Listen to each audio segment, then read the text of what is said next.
Hello, hello. Still work. Audio I meant. Welcome in. We're back. More Ace Attorney. As always, because that's the only thing I stream, but you know. Last week, I finished off Investigations 1. Yep. Turnabout Ablaze. And now, we move right into the second game. Where, well, I have no idea what happens. It did, quote-unquote, conclude, so... And all I know is that this is not our court. And there's a statue of a lady of justice or whatever it is. Oh, and there, I did notice that, what's it called? There's portraits in the windows. Like school, a skirt, girl outfit, purple, light blue and purple suit, and a red scarf-ish. But, and that, I guess find out what's gonna happen in Turnabout Trigger. Okay. I'm here for it, as always. Episode 1, Turnabout Trigger.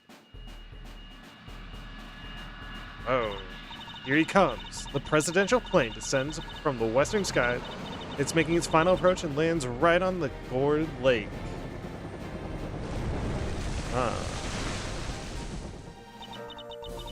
And just listen to that crowd. Welcome, Zhen Fa. Welcome, Mr. President. Okay. And now, sir, your audience awaits. Some Pokemon-ass music they got going. Honored friends and allies, I am here today. The odious criminals that dogged my beloved nation are no more, thanks to the prosecutor's office of your great country. You have our most heartfelt gratitude. However, friends, do not forget, the battle against evil rages on. Here today, I make you this solemn promise. We shall crush the wicked with the righteous hammer.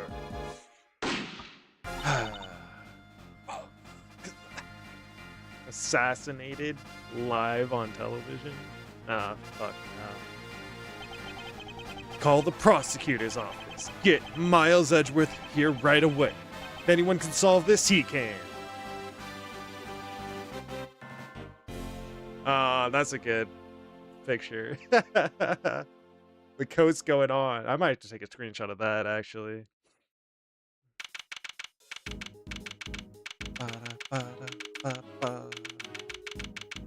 Gourd Lake, huh? Not a familiar location at all. Whoa. Hey, this game's a lot updated. Moving NPCs? Unexpected.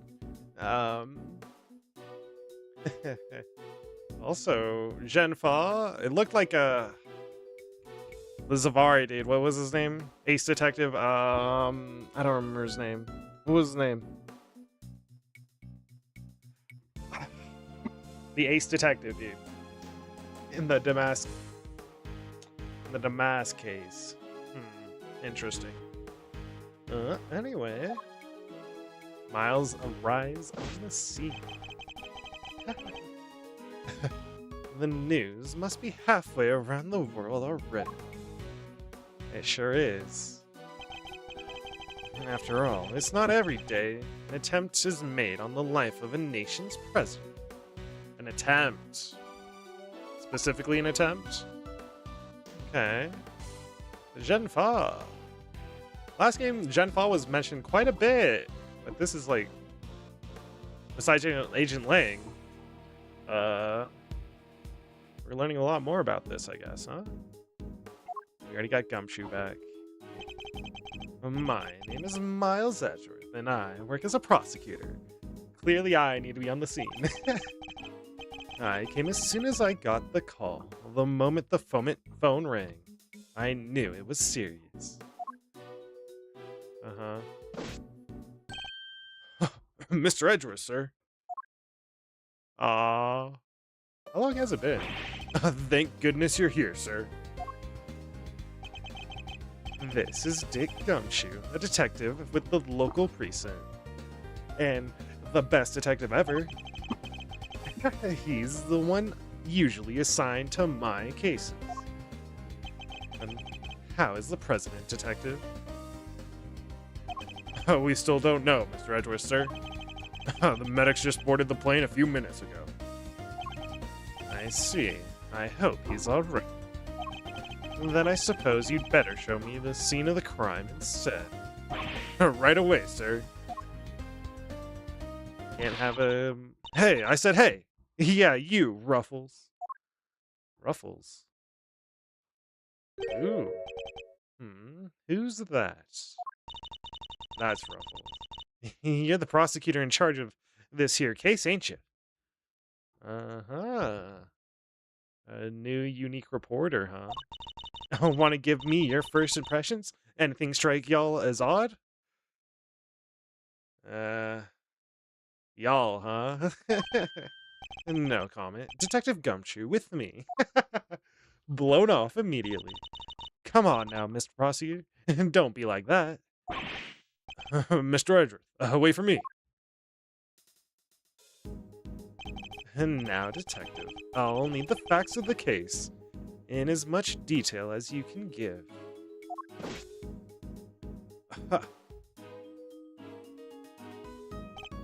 Dude is fucking off, bro. God damn. That is a form-fitting suit. He's got his hockey beard. Judge hockey beard, but he has hair, so... He also is, well,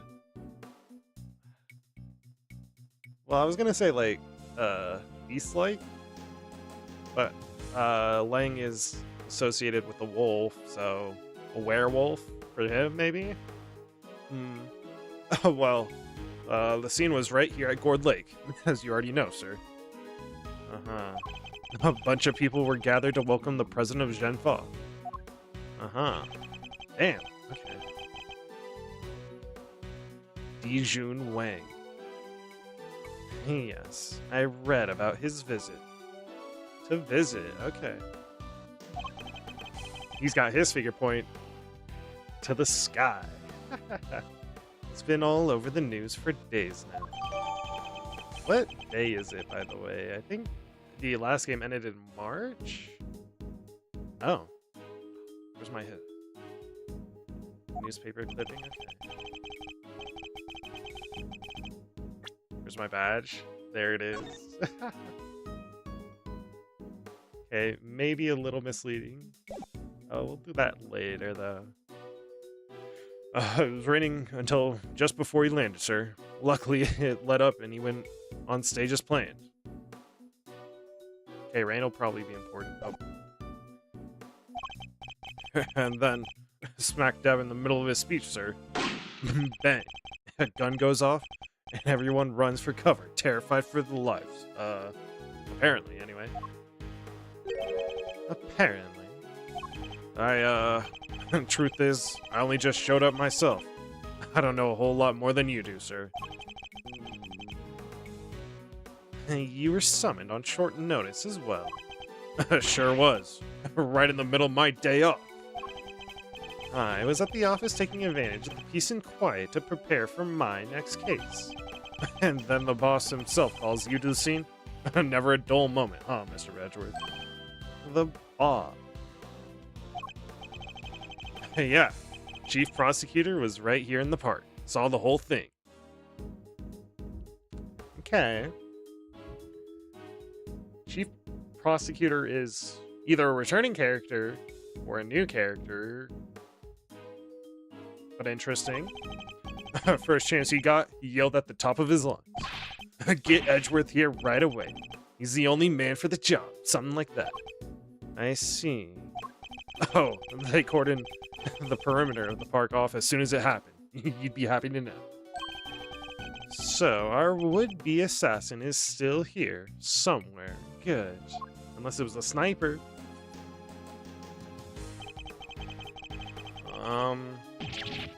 And now all you gotta do is find him in the middle of that crowd before they strike again.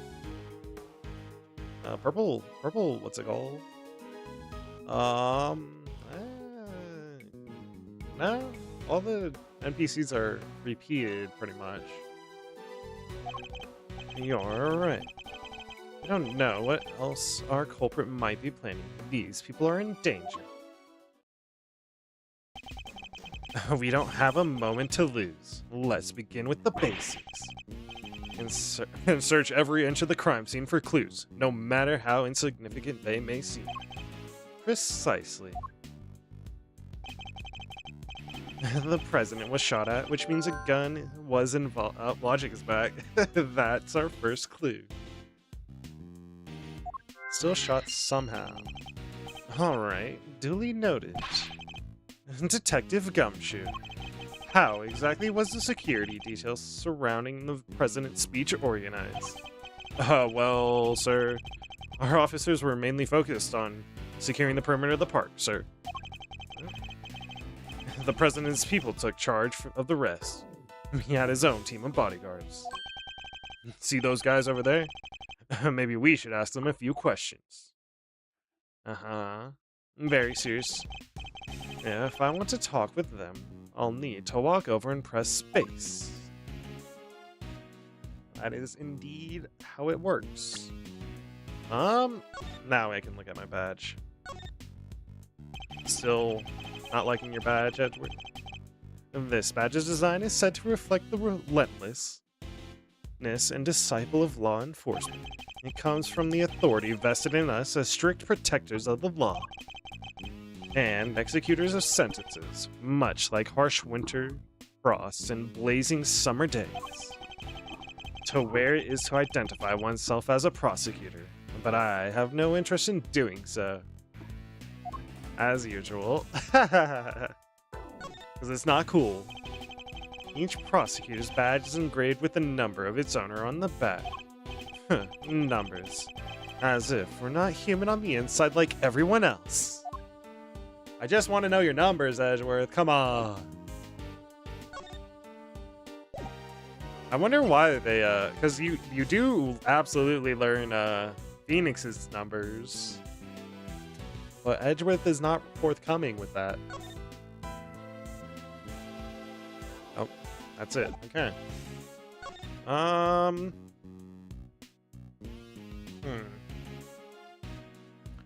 His magnificent finger point. I don't know what else you could get from this currently, but it is the same face, I think. Huh. 58. As he gave a speech at an event held in his honor. Alright. Sir, the president's bodyguards are over there, sir. So they are. Yes. Fine.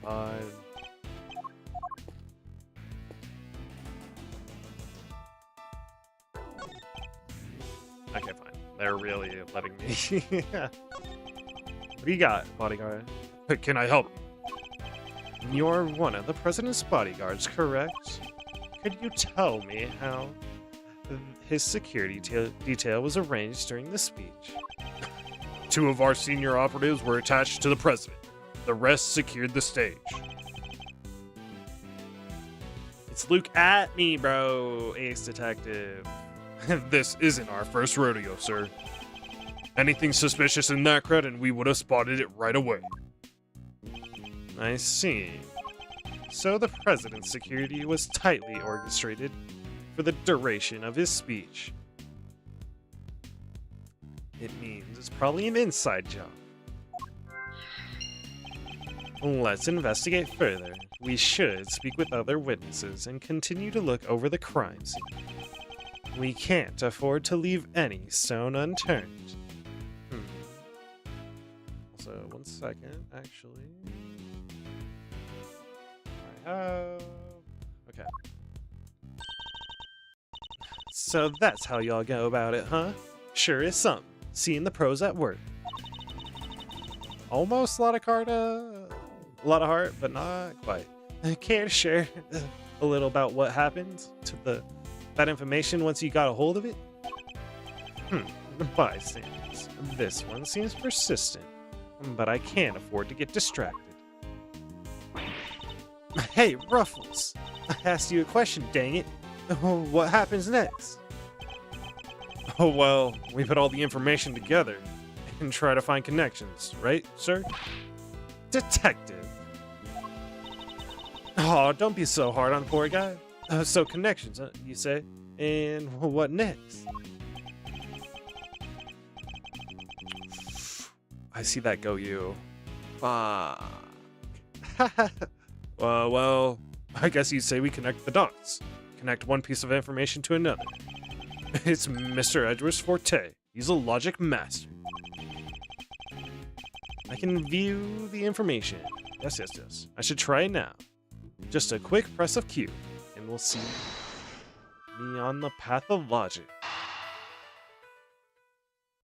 I think they want me to do this, so I'm gonna attempt. Bam! Quite the logical deduction. Despite the president's tight security, the perpetrators still managed to carry out their attack, completely undetected by a contingent of highly trained bodyguards, no less. No mean feat. This would have taken some serious planning. In other words, the assassination attempt was almost certainly premeditated. That's fair. That's the stuff, Mr. Edgeworth. That old logic never fails, huh? It sure doesn't. Indeed. All we need to do is find the right clues, then make the right connections between them. This is going to be a little bit more logic heavy, maybe. And make the wrong connections, however, and we'll only wind up further from the truth. Which means I must make well-reasoned connections if I intend to draw logical conclusions. That is indeed how it works. Gourd Lake, Lakeside Sage. Let's get this investigation started, sir. Time to examine anything that looks suspicious. Yes. And this is gonna be... Oh, okay. Well, where was I? Bam. Episode 1. Turnabout Trigger. What is the trigger, huh? Genfa is back, which I think means we can definitely expect some, Agent Lang. Also, a balloon. I do see, oh, there's the Steel Samurai floaty or whatever it is. Inflatable.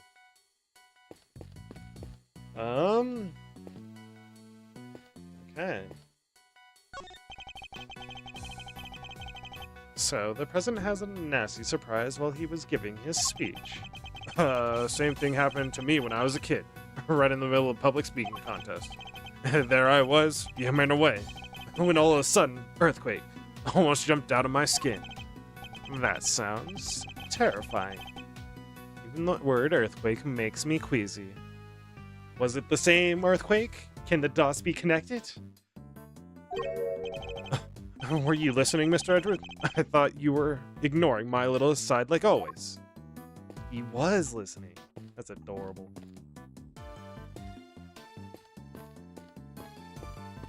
Genfa? No. He's gonna say something about the Yatagarasu. Oh, never mind. He's upset about the Steel Samurai. I was as surprised as you, sir. But there's no mistaking. It's the Steel Samurai. The Steel Samurai Warrior of Neo-Old Tokyo. It's a popular TV show.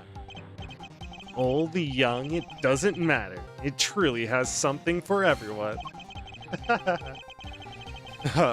Beats me why they had a Steel Samurai balloon at a welcome party for a foreign president. It is a little odd. Although, now that I think about it, what better hero to represent our nation?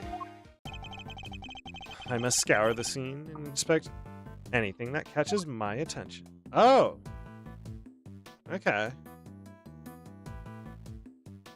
Ooh, a potential bullet hole, huh? There's a lot to this. These flowers are in full bloom. They look exotic, but I don't know the species.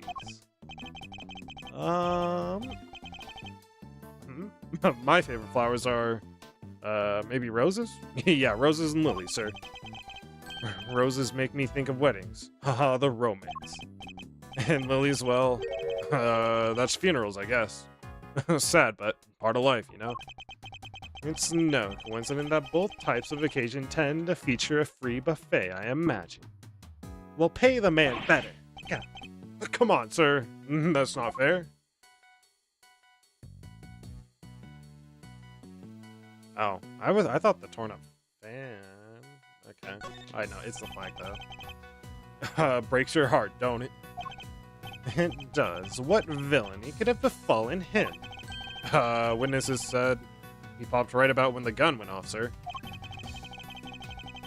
Which would strongly suggest that a bullet struck the balloon. Pierced by a bullet, huh? Maybe it is a sniper. Looks like we got a case of cold-blooded samurai murder on our hands, sir. This is sacrilege. I won't rest until the culprit has been apprehended. Detective, we cannot let this vile assassin escape. We won't, sir. Hey, well, you can count on it.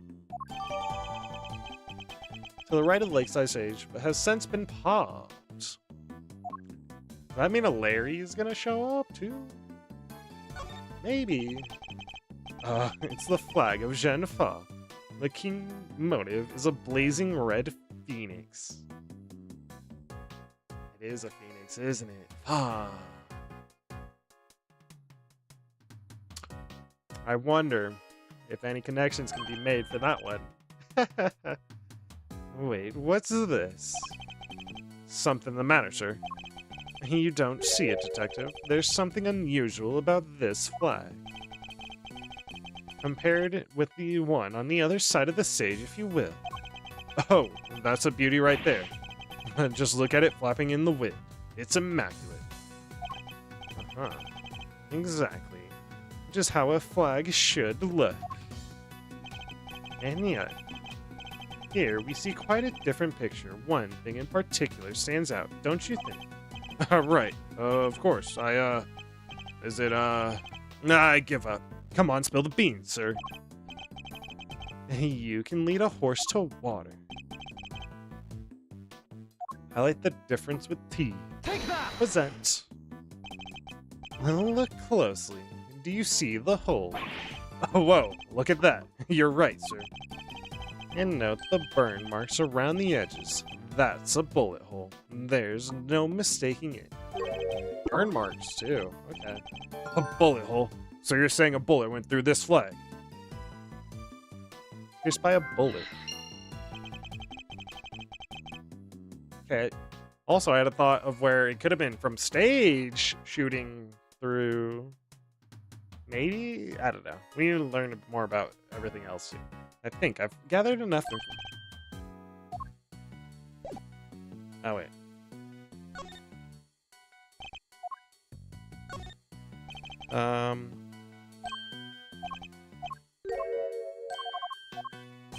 Yeah, we went through this. Why did... Oh, wait. A bullet hole. I'm aware. Okay. Well, you got anything for us? This is the president. Okay. We're not at liberty to share that information with local law enforcement.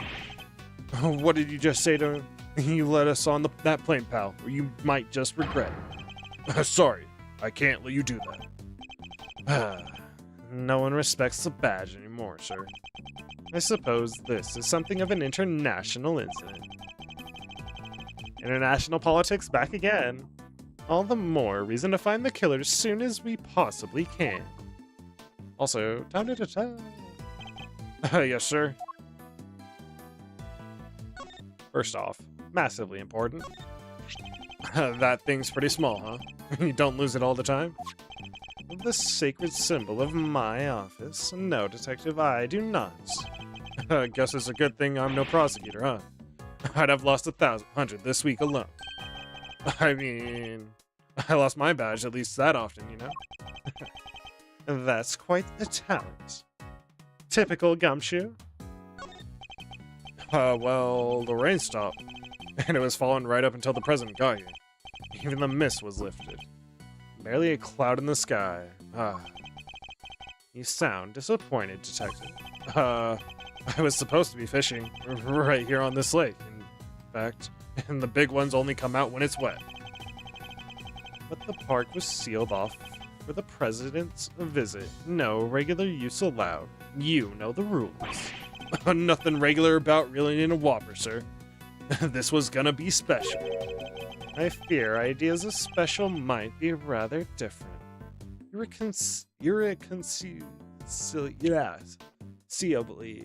so, in fact.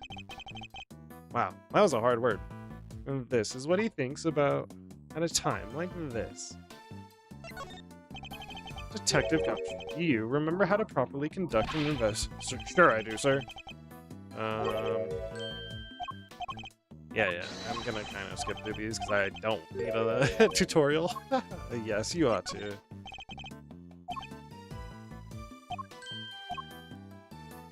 Using logic. Yep. Logic connections, world-class deductions, as always, Mr. Edgeworth. Indeed, I am world-class. Forensics. What is the officer here taking pictures of, Detective? The wicked will be crushed beneath the righteous hammer of justice. Oh, looks like he's reading off these papers here, Mr. Edgeworth. Pro speech tips. Number 3. Speak soundly and confidently to win your audience around. Hey, this is good stuff. Better get a shot of this one, too. Instead of focusing on that speech, how about you focus on your work instead, officer?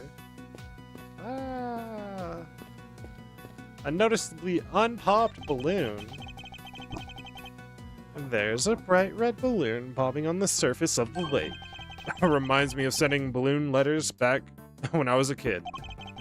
You write a letter, see, then you tie it on a balloon, and send it floating off to see if someone writes back. That's quite an ingenious idea. And did anybody write back? No. You kinda need a balloon that actually floats first. That's where your plan fell apart. That is so true, dude. Yeah, they got me. I was like, it was a stupid idea. Then they got me with these 4. Have you found anything of note, officer?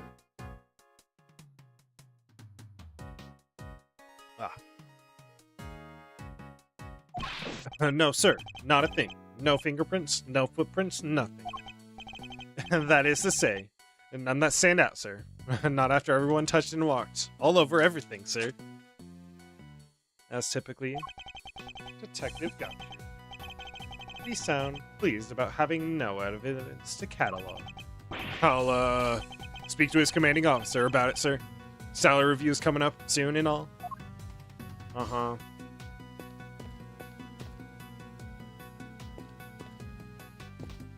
Alright. Let's see what the fake Lot of Heart wants. The younger sister, Lot of Heart? Hey, Ruffles. How's the investigation coming along? Anything y'all want to share? Aw, here we go again.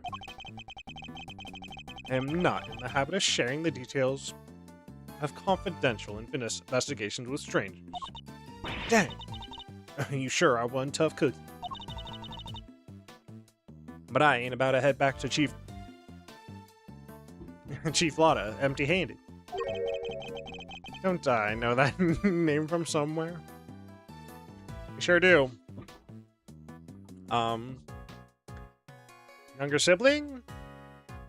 Also, Lotta's moving up in the world, huh? Good for her. No, must be my imagination. I don't think so. We did see Lotta camping out on Gourd Lake the first time we met her. This looked like a video recording. Go you. That won't be important. KBS. Gatewater too, I think? Chato?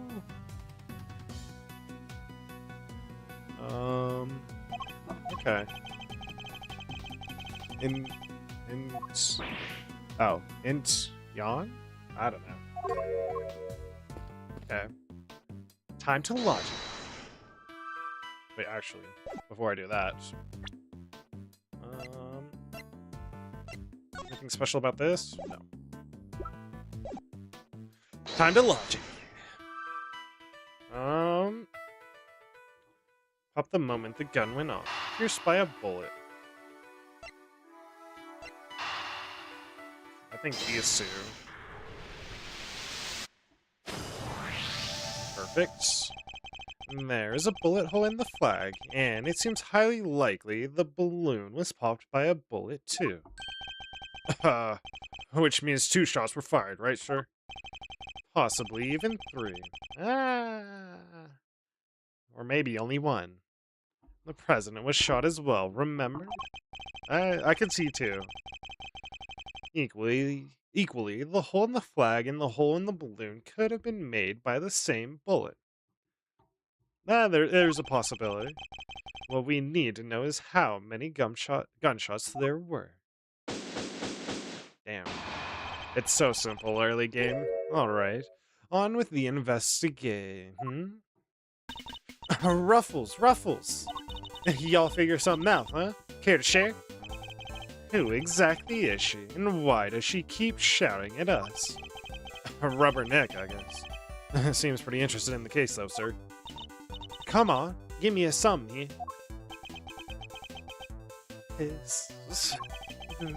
We do not speak with some witnesses to find out how many gunshots there were.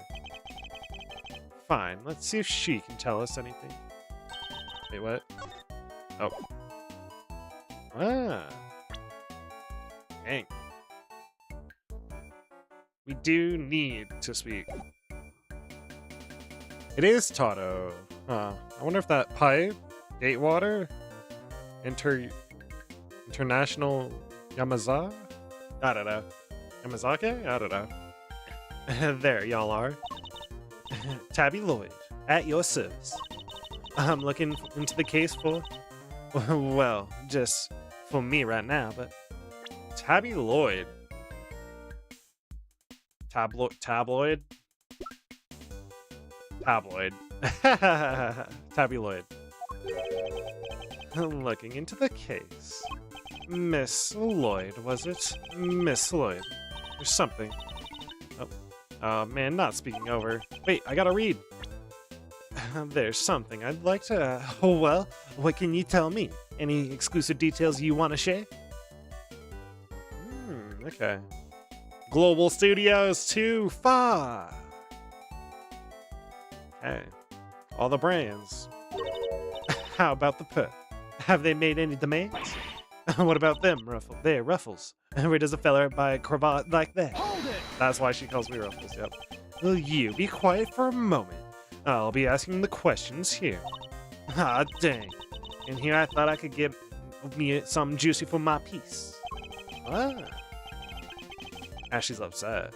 That's an interesting face.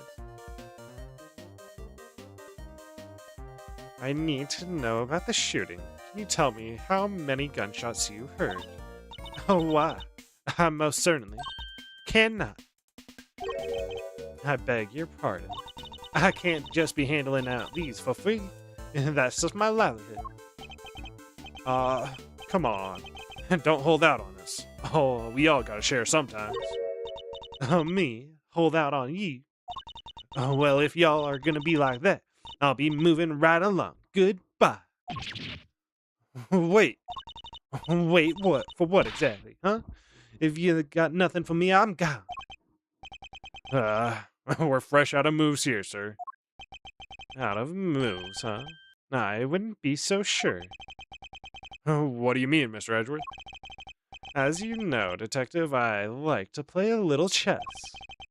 And what does one do in chess when an opponent adopts a defensive position? Why, the board offers any number of options, but some are more effective than others. Sorry, sir.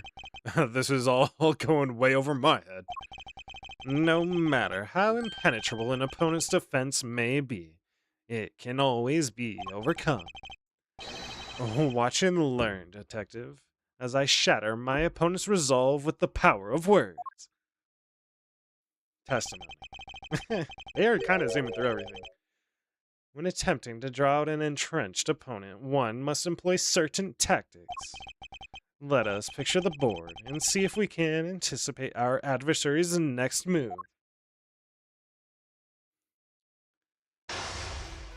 Whoa! Now we must analyze the state of play. Okay, we're actually playing some chess, huh? Y'all ain't got nothing out of me. Not until you give me some in return. You are playing. We're playing a game. My opponent has dug herself in deep. Her defenses won't be. It's Edgeworth Psychologs, okay. But I can't afford to try her patience by taking too long to plot my next move. Ooh, in other words, I must be conscious not just of my strategy, but also the passing of time. That said, I can't afford to waste words either. In fact, it can pay dividends not to. I don't know how I feel about a time mechanic. If my opponent gets too agitated... If you're fixing to ask me something, will you dang well ask it already? I may be able to gain a tactical advantage by calmly biding my time. And then, when I see a crack in my opponent's armor, I pounce. I should begin by finding out what it is that she does. Alright, time to make my opening gambit. Okay. This is a central mechanic. Central mechanic, got it. Huh. Okay. I like that they're introducing something new. Mind chess, commence. What is it that you do? Oh, why don't you begin by telling me about what it is that you do? Okay, clock stops during conversations. Sure. Oh, I could totally not do that. I don't know when to keep my mouth shut? That's my job.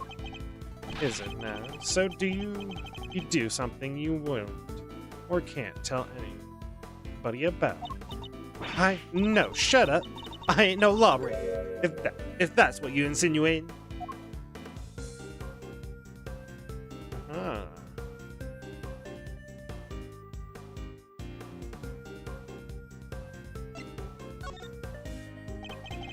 Don't you see? There's nowhere left to hide. I'm not really sure what you're getting at here, Ruffles. Should have picked my words more wisely. Okay. It's more that's what the more agitated or upset my opponent seems. And when they're vulnerable, that's the time to go on the verbal offense. Okay. I thought waiting the time might be smart. I'm a law-abiding everyday citizen, and you got no reason to say otherwise. Forgive me, I meant nothing by it. If it's something you can't tell me about, I imagine it must be a very important work indeed. Huh? Well, sure, I guess. Leastways, it will be once I bag me my first big scoop. Oh? What was that about scoops? I see. It's a scoop you're after. So, you're a journalist, is that correct? Dang. I mean, kind of obvious. Music stops playing as usual. And the hurt emotes are back. Sure. If you're a friendly neighborhood... I'm your friendly neighborhood reporter. The hungriest cub on the beat. That's the mystery of what she does for a living solved. Perhaps our hungry young cub has gathered information vital to the case. Let's make that our next line of inquiry. Okay. With the opening moves concluded, the mid-game approaches. What else does she have to tell us? Let's go, where were you? At the time of the incident, were you present at the scene of the crime? Come on now, Ruffles. You ain't gonna give little old Tabby something first. Absolutely not. Then I ain't giving you nothing neither. You think I'm a sucker? Think again.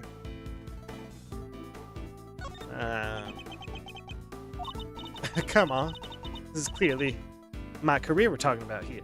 You gotta give me something. Sadly, the more you know, the more you might find yourself in danger. I ain't scared, I'm a pro. Takes more than the sound of a little gunfire to faze me. Heard gunfire. You may be a pro, as you put it, but I'd say you're still a little wet behind the ears.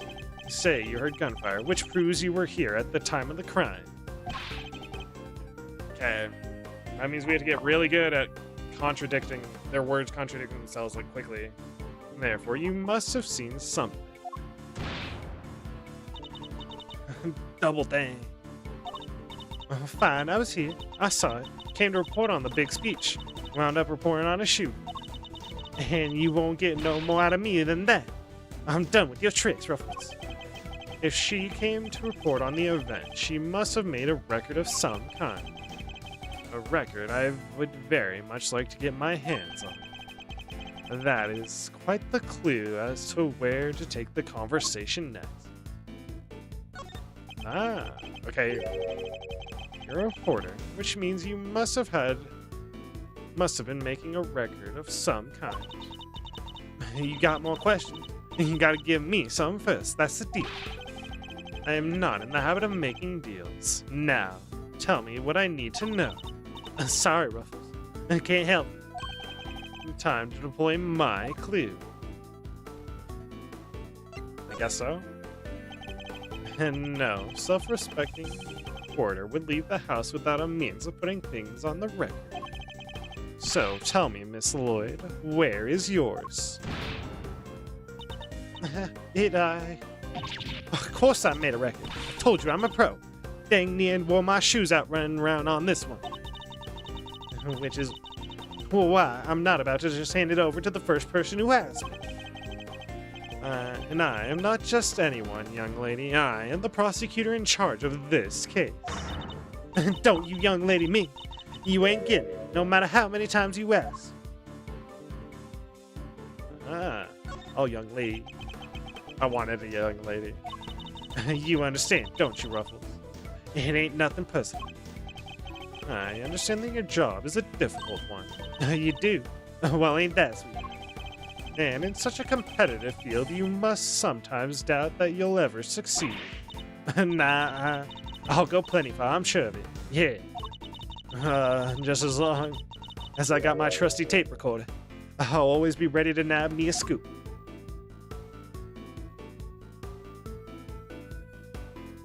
I'm not interested in yours. Have you now? Your last statement leaves you wide open.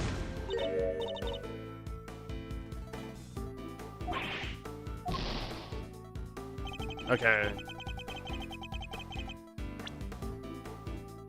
Fine. I thought she'd get, like, defensive about it, which is why I went for that option, but my bad. Of course I made a record. Yeah. Bide my time. Biding my time, huh? Play me that tape. There you go. Okay. Interesting. Put some pressure on the conversations in a different way than testimony, quote unquote. Although it's kind of similar. Intriguing.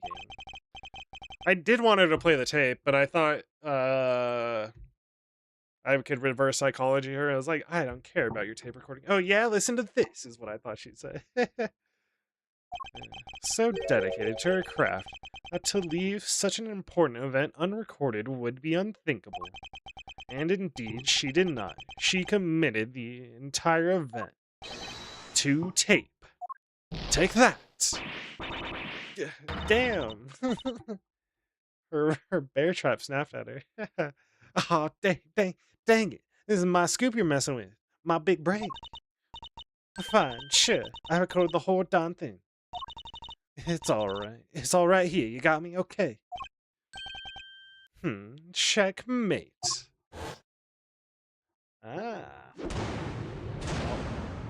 checkmating an opponent in mine chest without what? Running out of time? Wait one sec. You're something else, Ruffles. Without using story mode, okay. You're something else, Ruffles. Ah. I was trying to be all strong and silent, but you just had me singing like a canary. Never mind that. Now, play us the tape. This should finally tell us how many shots were fired.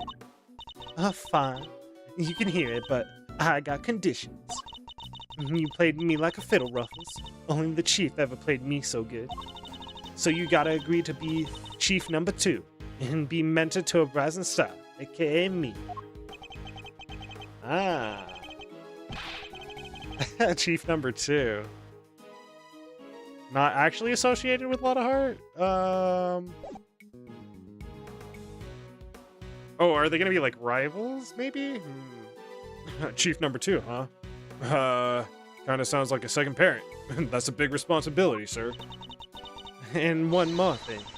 I want exclusive reporting rights for the first 24 hours. Come on, you gotta say yes. What kind of men would give his star people the exclusive, huh? She's a difficult woman to refuse, and I need to hear that recording. 24 hours is more than I can promise, but the story's yours until the case is solved. And the job of chief number 2? I think not. Aw, you're no fun. But I guess a girl can't have everything. All for the sake of the scoop, huh? Alright, you got yourself a deal. I got exclusive access starting right this second, Ruffles. Good. Then, our first order of business is to listen to that tape. Ah, so she's probably gonna be... I don't know if she's a one-off character for this. She might show up again. Cause she... Honored friends and allies, I am here today to deliver a message. The odious criminals that dogged my beloved nation are no more. The president's speech. The president passionately addressed the assembled crowd, as if trying to shake off the reports of his declining popularity by sheer force of will. Oh, that was her, my bad. That there's me. Can't beat a little live commentary to set the scene, huh? The meeting is scheduled for just after the speech, correct? He seemed pretty pleased to be able to put the whole Yatagarasu situation behind him. As well he should be. This is a great day for all of us. Whose voices are these? Oh, there are these 2 old guys standing right in front of me.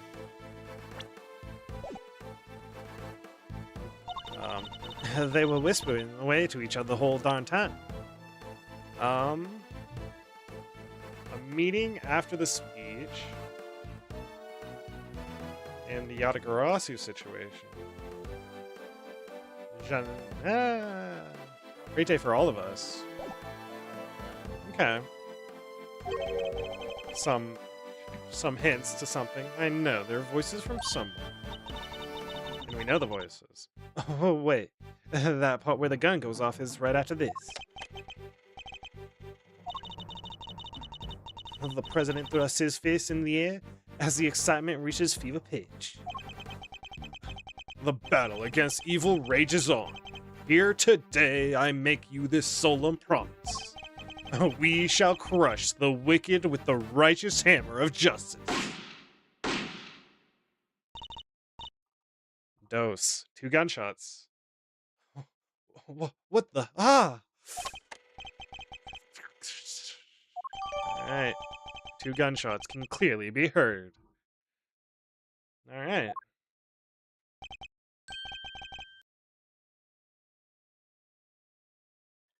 So, 2 shots were fired. Yup. And that tells us something.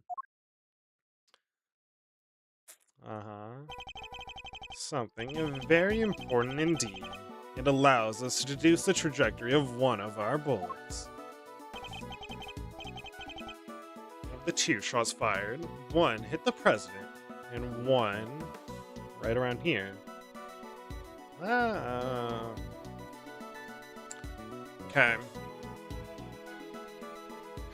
How would your trajectory be that off, though, right?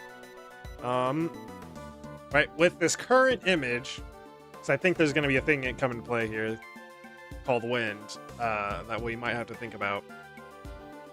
But doesn't make sense, actually. I think it has to be from the plane, right?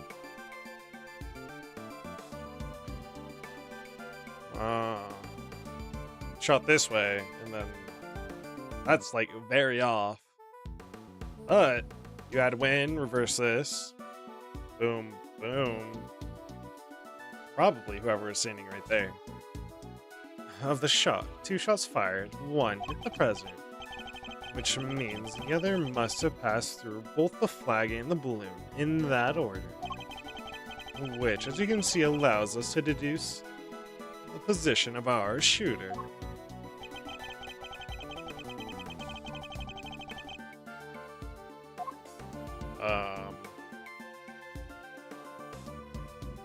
The bystanders? I'm gonna say the Yeah. Drawing a line between the flag and the balloon gives us the trajectory of one of our bullets, and places our shooter on the left-hand side of the spectator area. Not wrong. I think the initial diagram might be wrong, though. Extrapolations from bullet trajectories suggest that the 2 shots were fired from the left side of the spectator area. That's a wildly off shot, though. Like, why would you shoot a second shot that far off? Huh. You're a genius, Mr. Edwards, sir. Detective Gumshoe, I'll need to examine the left side of the spectator area. Roger that, sir. So, you need me to clear all those people out of the way, I guess? I do. And what evidence remains to be found may already be deteriorated. So I'll need you to be quick about it. Yes, sir. Chief. Hey, I'm talking to you, Chief. I suppose you mean me, Miss Lloyd. I surely do. You gotta let me help out. This stuff's my forte. I'm the best crowd herder you ever did see. I'll prod, pummel, and push 'em or whatever you like. A very kind offer, but I think a less hands-on approach might be preferable. Also, about this chief business. I am nobody's chief. Okay. Whatever you say, Mr. Edwards, sir. Your wish is my command, Chief. I somehow doubt that. Me too. The good old trope of calling them the wrong name, despite their reluctance. Here you go, sir. It's all ready for you. Is that a Winston Payne? Winston Payne. Miss Lloyd, here cleared everyone out. Just like that. You should have seen it, sir. Oh, you ain't seen nothing. The chief, my other chief, that is. She sends them running twice as quick. She sounds like quite a formidable character. Perhaps I should go easier on the poor girl. You're gonna be regretting that. Thank you. But you really shouldn't have. All that running around. Your clothes are covered in mud. Allow me to pay for the cleaning. It's the least I can do. Huh? Oh, you mean my jacket? Oh, don't worry about it. Don't worry your pretty little head about it then. It's reversible. All you gotta do is switch it around. And Alakazam, no more dirt. On the outside, perhaps. But you'd still have something of a problem with the inside. We're ready to get back to the investigation whenever you are, sir. The crowd has trampled the entire area. You'd be lucky to find any traces of our shooter at all. I don't know if this is correct. Well, left, right. Left, right.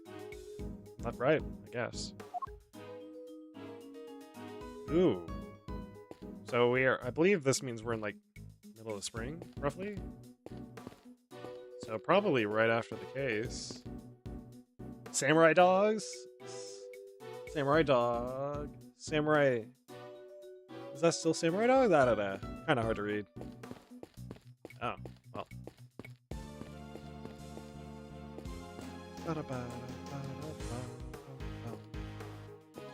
Ooh, footage. Footage will probably be important. Wait, did they just arrive? Oh, man, the lens is cracked. What am I gonna do? The circuit board's hanging out. The whole thing spins sparks. It's like a fireworks show in there. Probably not a good idea to touch it, I guess. Definitely not. Fireworks can be deadly, right, sir? This isn't exactly rocket science, detective. The cameraman is clearly otherwise occupied. Perhaps I can talk to him later. Okay. The television truck appears to be stuck in the mud. Reminds me of that time I pushed your car out of that ditch, sir. And then you just drove away and left me there. Gotta admit, it felt kinda lonely. Did I do that? I think I might have. How could you be disrespecting Gumshoe like that? Bastard. You came back, though, Mr. Edgeworth. Only left me there in the mud for maybe, 15 minutes? I know you never forget about me, sir. Of course I wouldn't. Barring those 15 minutes, anyway. Oh, okay, I thought the flag would be important, but apparently not. We're gonna talk to her first. So I think Winston Payne. What do you think? Oh. What do you think of this? Hey, I've heard about these. How come it ain't stuck on your jacket or whatever? Because that's not the custom. I like to look cool. It is too. All lawyers wear them. I done see them. So, what's the story with yours? No comment. Guess these legal eagles gotta make themselves feel superior to us regular folks somehow. I would like it to be on the record that I made no such comments.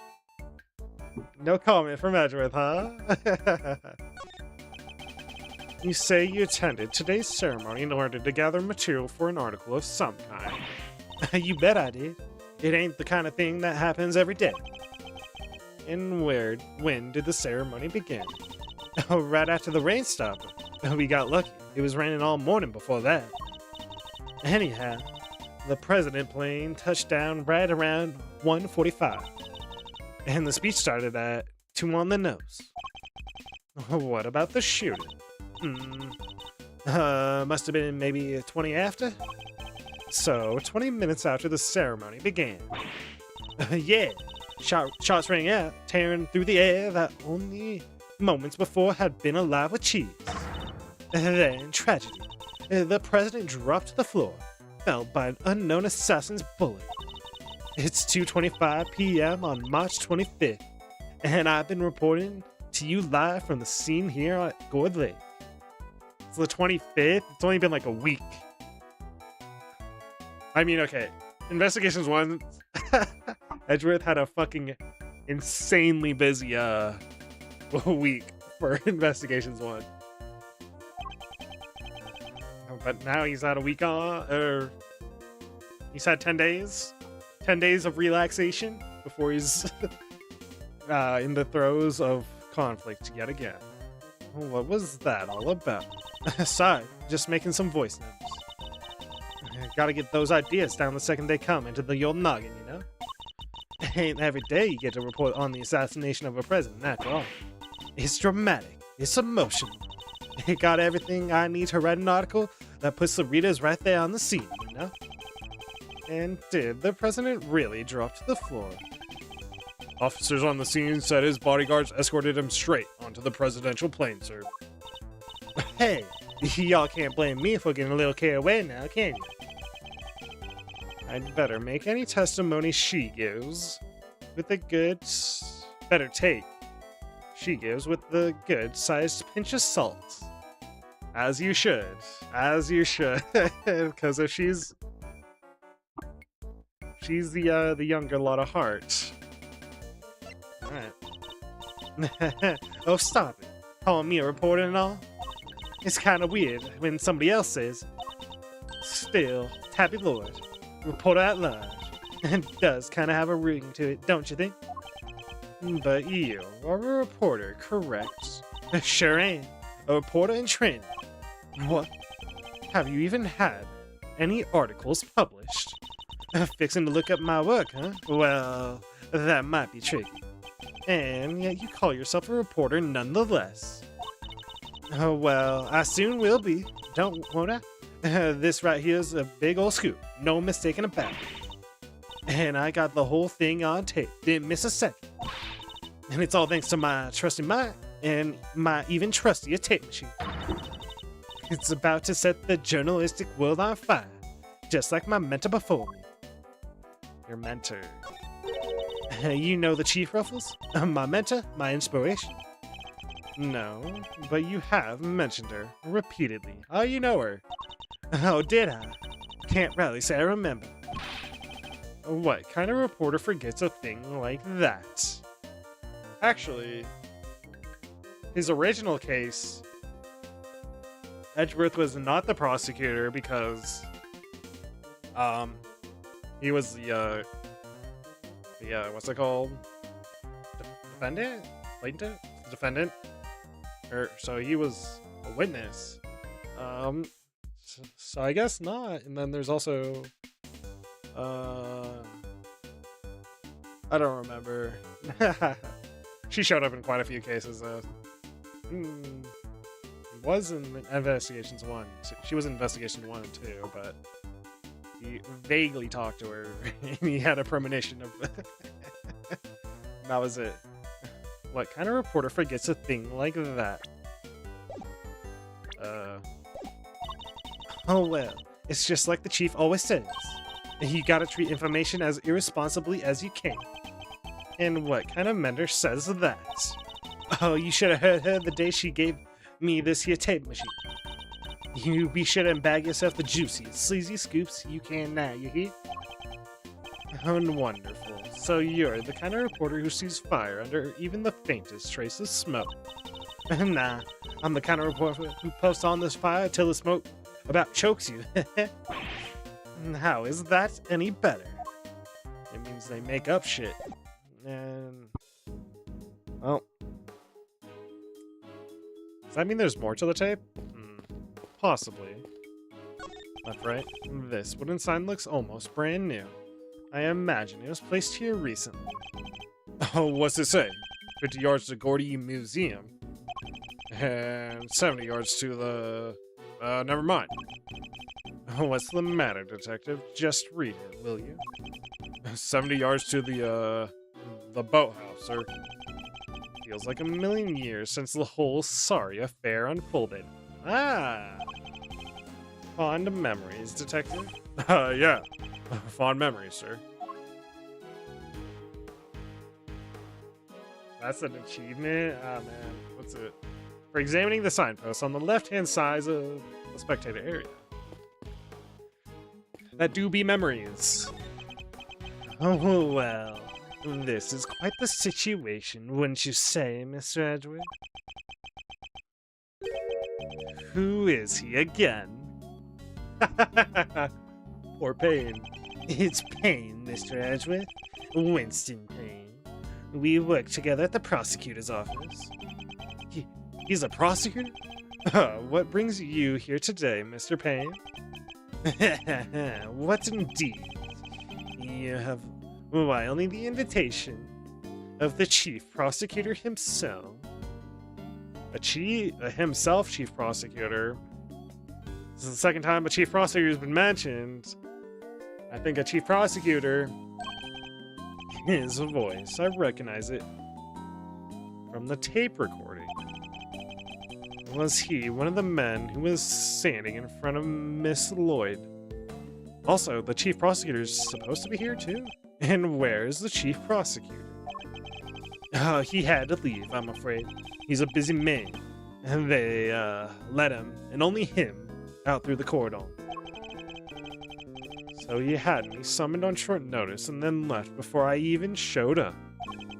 Who's the chief prosecutor? Rude. Rude indeed, I think. Methinks.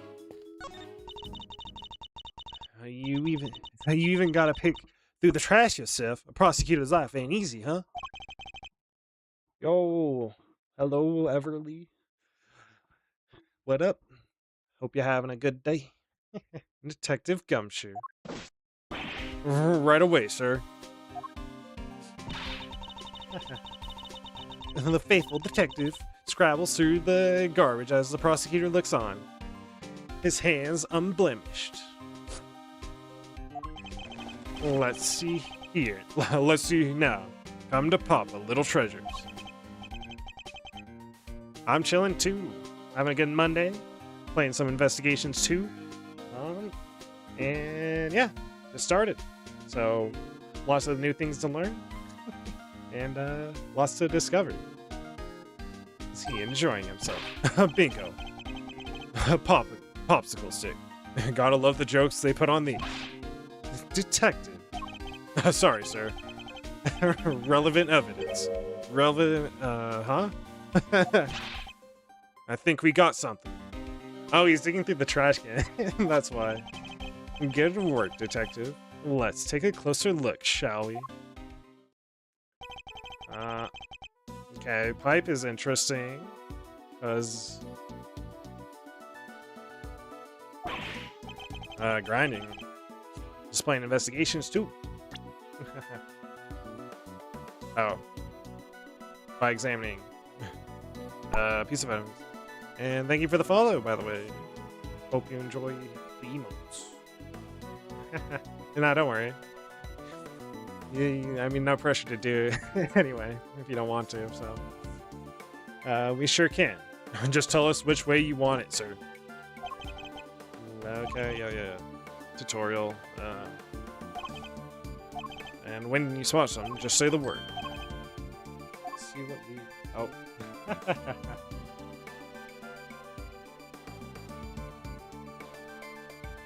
Well.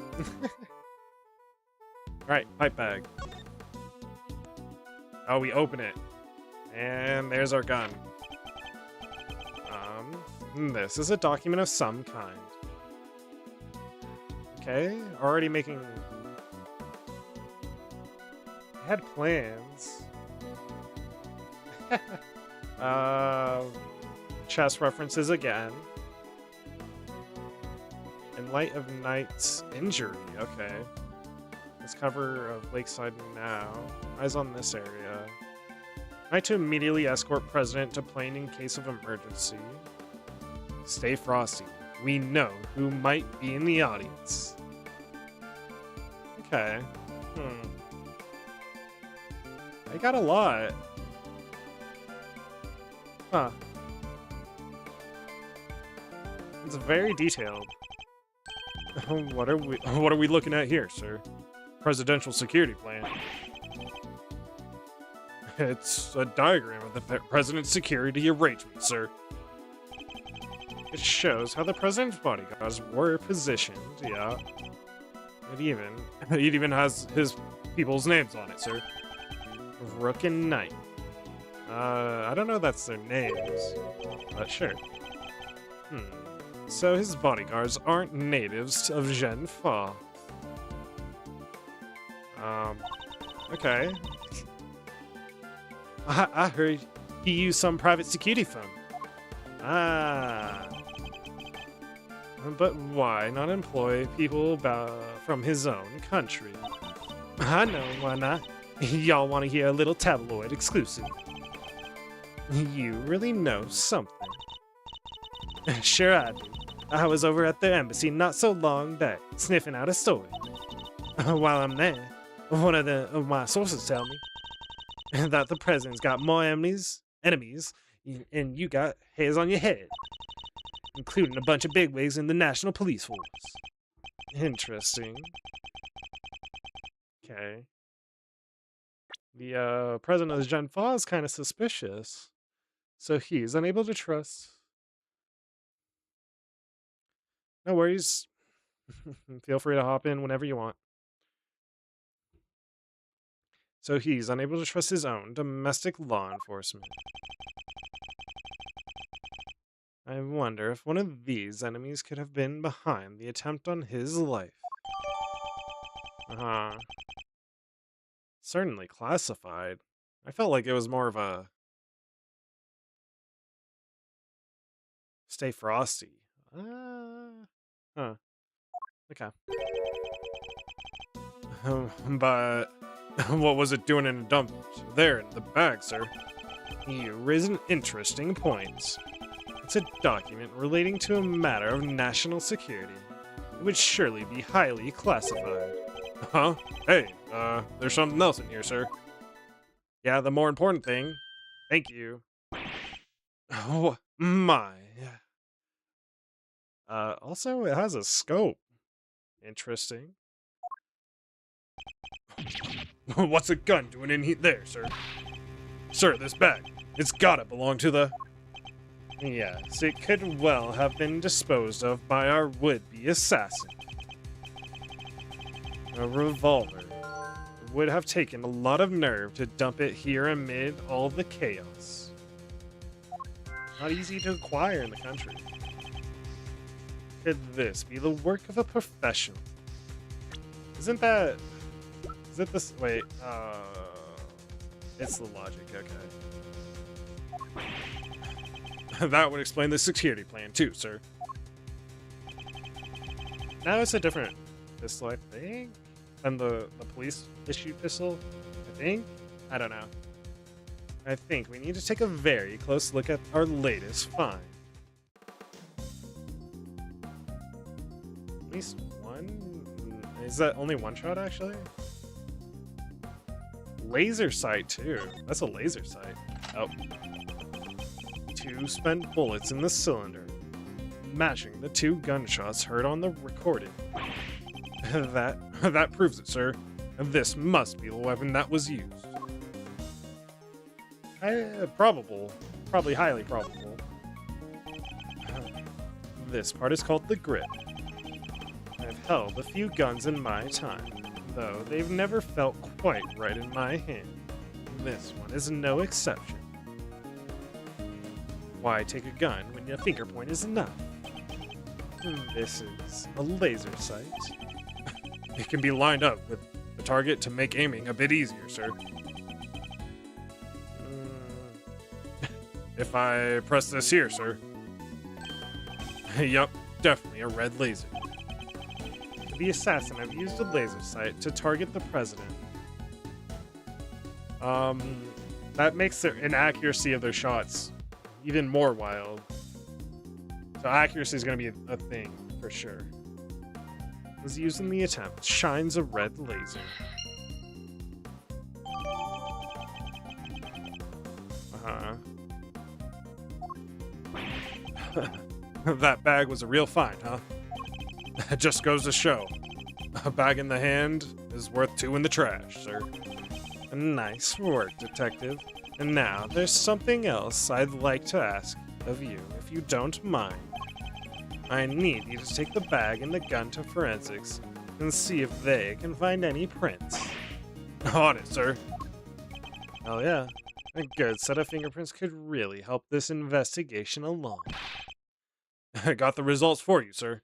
That was hella quick. What? That was quick. You bet it was. I told the techs it was ultra super high priority, sir. But, they came up empty.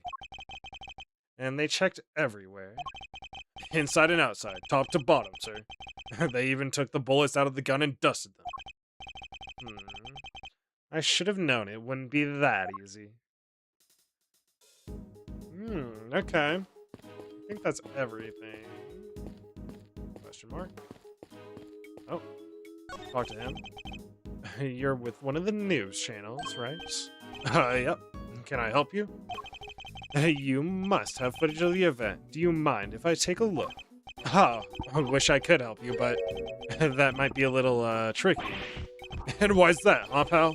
You got a problem with doing your civic duty or something? No, it's just that my camera was knocked over in all the panic. Ah, and now I can't get it to work. That footage would have helped immensely.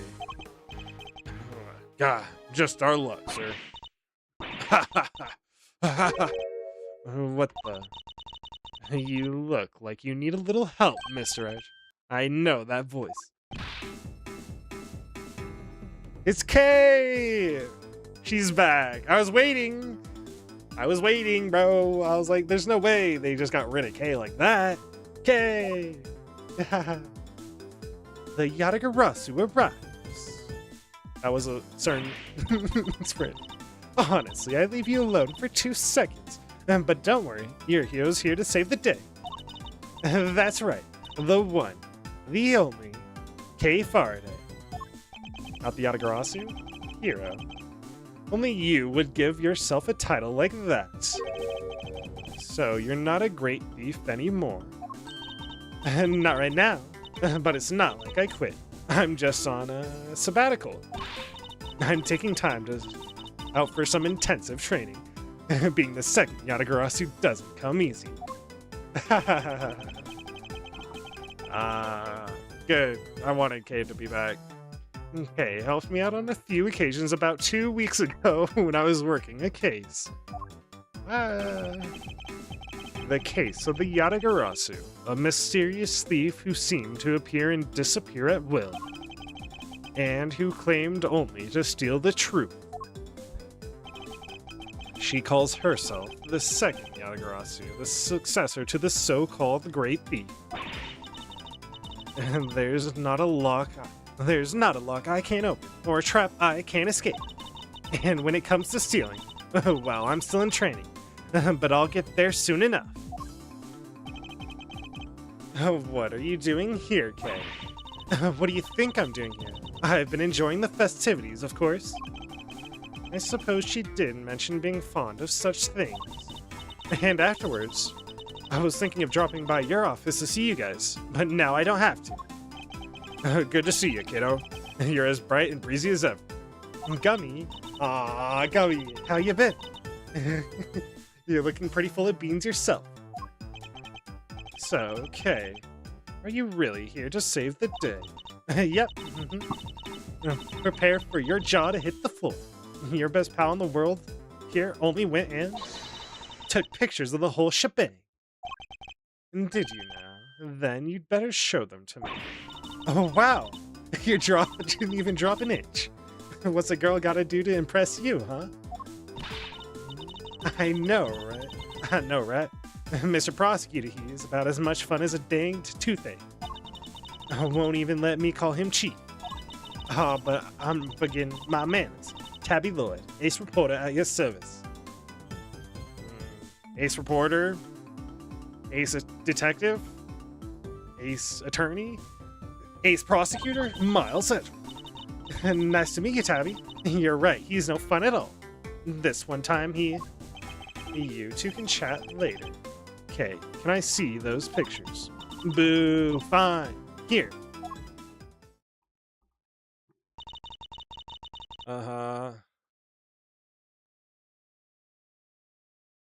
Maybe it's just a mo. I think the face is different, right? I uh I took this one right when the gun went off.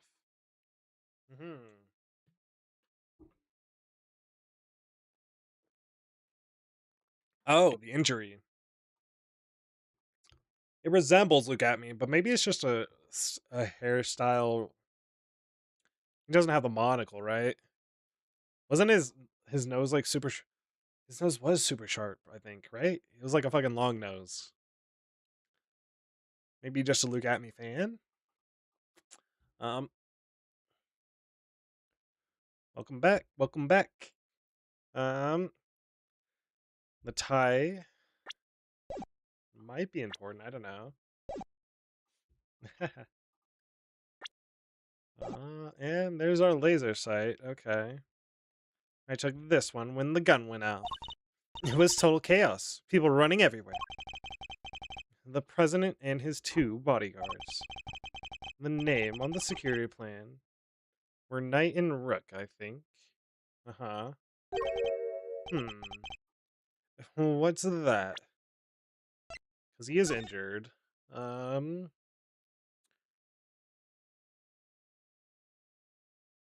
Knight's injury, yeah. Nah, not too much.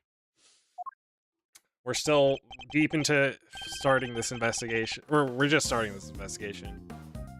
Thank you. Indeed, Kay. I think you provided us with a vital clue. Ooh-wee. Your eyes just lit up like a pair of dang Christmas trees. Well, Mr. Edgeworth, care to tell the readers what you spotted? A contradiction. Huh? A what now? I don't see nothing strange. Allow me to show you.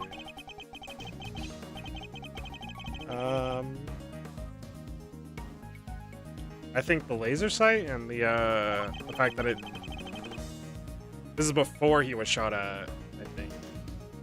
He's about to be shot at, right? And then employ my powers of deduction. First to find the contradiction in the photograph.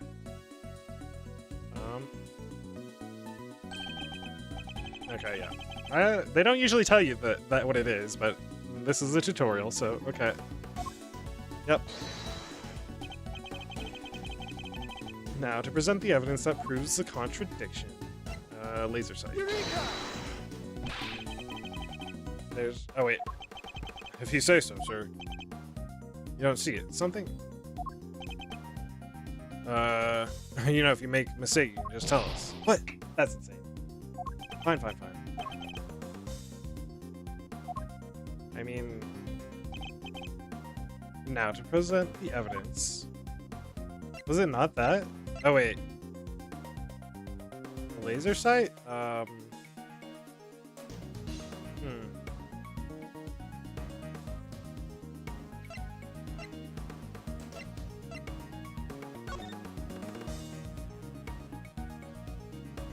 Rook repositioned. Stay frosty. We know who... Is it the line, the angle then? What? Okay, fine. So it's clearly the head, but it's and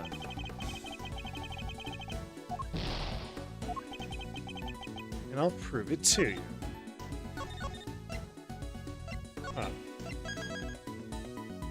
Now I'm confused. I thought it was a laser pointer sight, but.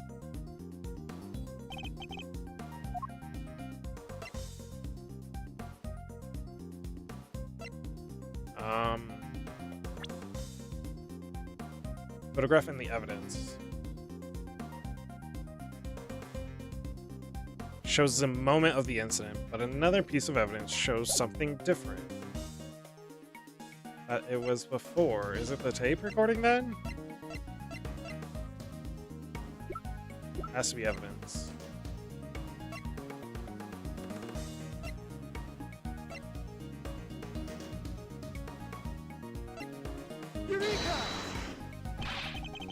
Oh, okay. Well.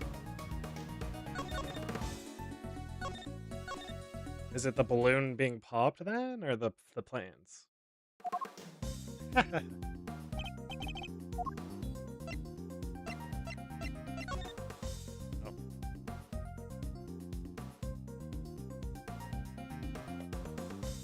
Less cover for the eyes on this area. Gotta be the balloon popped then? No. What?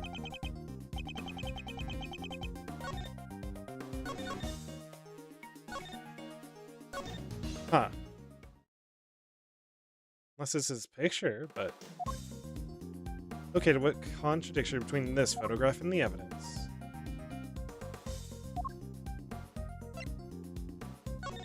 He doesn't have his whiskers, maybe? But, fuck. It's a good thing, I guess. It is his picture. Oh, shit.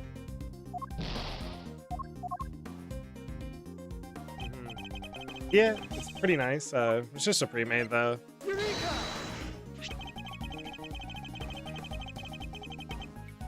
you would, Miss Lloyd. Look closely at this picture. Now look at Cave. It's just a pre-made, you know, and I like the color green, so like if it's green, I go for it. I like the color green way too much. Now look at Kay's photograph. Compare the two carefully. Is it because he wasn't buff? Oh fuck. What am I looking for here, huh? Well, I'll be. Indeed. There's something on the president's forehead. That's the contradiction? Sure, okay. I thought we were smarter than that. Okay, whatever. Something that wasn't there in the other picture. Oh, what is that? Some kind of birthmark. Yeah, guy's got a big red birthmark right in the middle of his forehead. Fuck. Okay, fine. I highly doubt a birthmark just sprang up there since the other picture was just taken. Did he get bitten by a bug then, maybe? Yeah, that's it. that right there is a big old bug bite.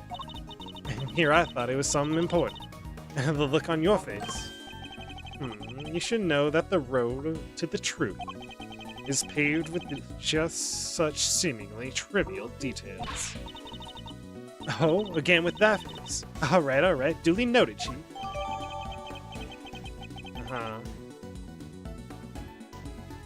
Now we connect the dots. Fine. Get to talk to Kay, though. Hello, Kay. How you doing? Hey, Mr. Edgeworth. What'd she think of my badge? That's a cool badge. Very severe. As it should be. After all, it symbolizes both the sanctity and strictness of the law. Yeah, well, my badge symbolizes, love, justice, peace, courage, duty, and compassion. And what about your beloved truth? Hey, Faraday. Do you like my big entrance? Bet I really am your hero now, huh? Well, your evidence helped things along, certainly. Hey, I'm the second Yatakarasa, remember? All in a day's work. Kinda wish I could have showed you how far I've really come with the whole great thief thing, though. The training you mentioned, about that. Don't worry, I haven't stolen anything yet. I promise. Okay. Haven't stolen anything yet still. Okay. On the 25th of March. So, the whole great thief thing is just on hold. For now, anyway.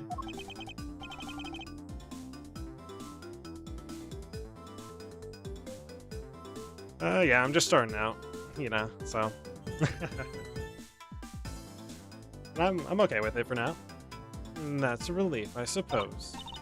Yeah, I wanted to get out there and start stealing back the truth like my dad. But I've still got a ways to go with my training, and I need to find some partners in crime. I hope she means that figuratively. I can't be the only girl in the world looking to pull off the most daring heists ever attempted. Are we gonna see the group formed? I want to see it so bad. True, but not many people are looking to pull off a career in larceny either, I'd wager. I have some candidates. Yep, no doubt about it. If you compare the pic I took to the newspaper clipping, the red birthmark stands out like a sore thumb. That's a contradiction. Yo, Auntie, what up? We moved on to investigations too. Indeed, though I very much doubt it's due to the birthmark suddenly appearing. And it's already foiling me with this birthmark, quote-unquote birthmark. I was thinking steps ahead, but you know. Oh, that reminds me. I might have to steal that line of yours. The road to the truth is paved with seemingly trivial thefts. Funny, I don't remember that being the exact sequence of words I used. Why? Just rob a house when you can rearrange a furniture too. You may call it rearranging, but I call it irretrievably corrupting. Alright. Time to logic. I think red birthmark and laser sight here. Can be that. Perfect. I've solved the mystery of the red birthmark. Oh, really? So it wasn't just a bug bite. No, what we're dealing with isn't something that would itch for a day and then disappear. It is, in fact, the beam of a laser sight. Then, our killer was aiming to shoot the president square in the forehead. And shortly after this picture was taken, a second shot rang out. Yeah, that's gotta do more than itch. Or is it the second shot? Indeed, I fear the president may be in even more danger than we thought. And that the gun we found was the weapon used in the crime. Most likely. Used in the attempt. Okay, it's just added. Why would the perp use a laser sight, though? He's right. You're standing out like crazy using something like that. Pew pew pew. It's not like you can just go around shooting lasers all over the place. No, and anyone who saw it could trace it right back to the shooter. Seems like a pretty bad idea all around, sir. Oh, I almost forgot. I took a couple more pictures. Maybe the laser sight's in one of them. It's a long shot, but it's worth a look at least. Alright, Kay. Let's see these other pictures. Yes, sir. Right away, sir. Let's see here. First, here's one I took just before everything started going south. Oh?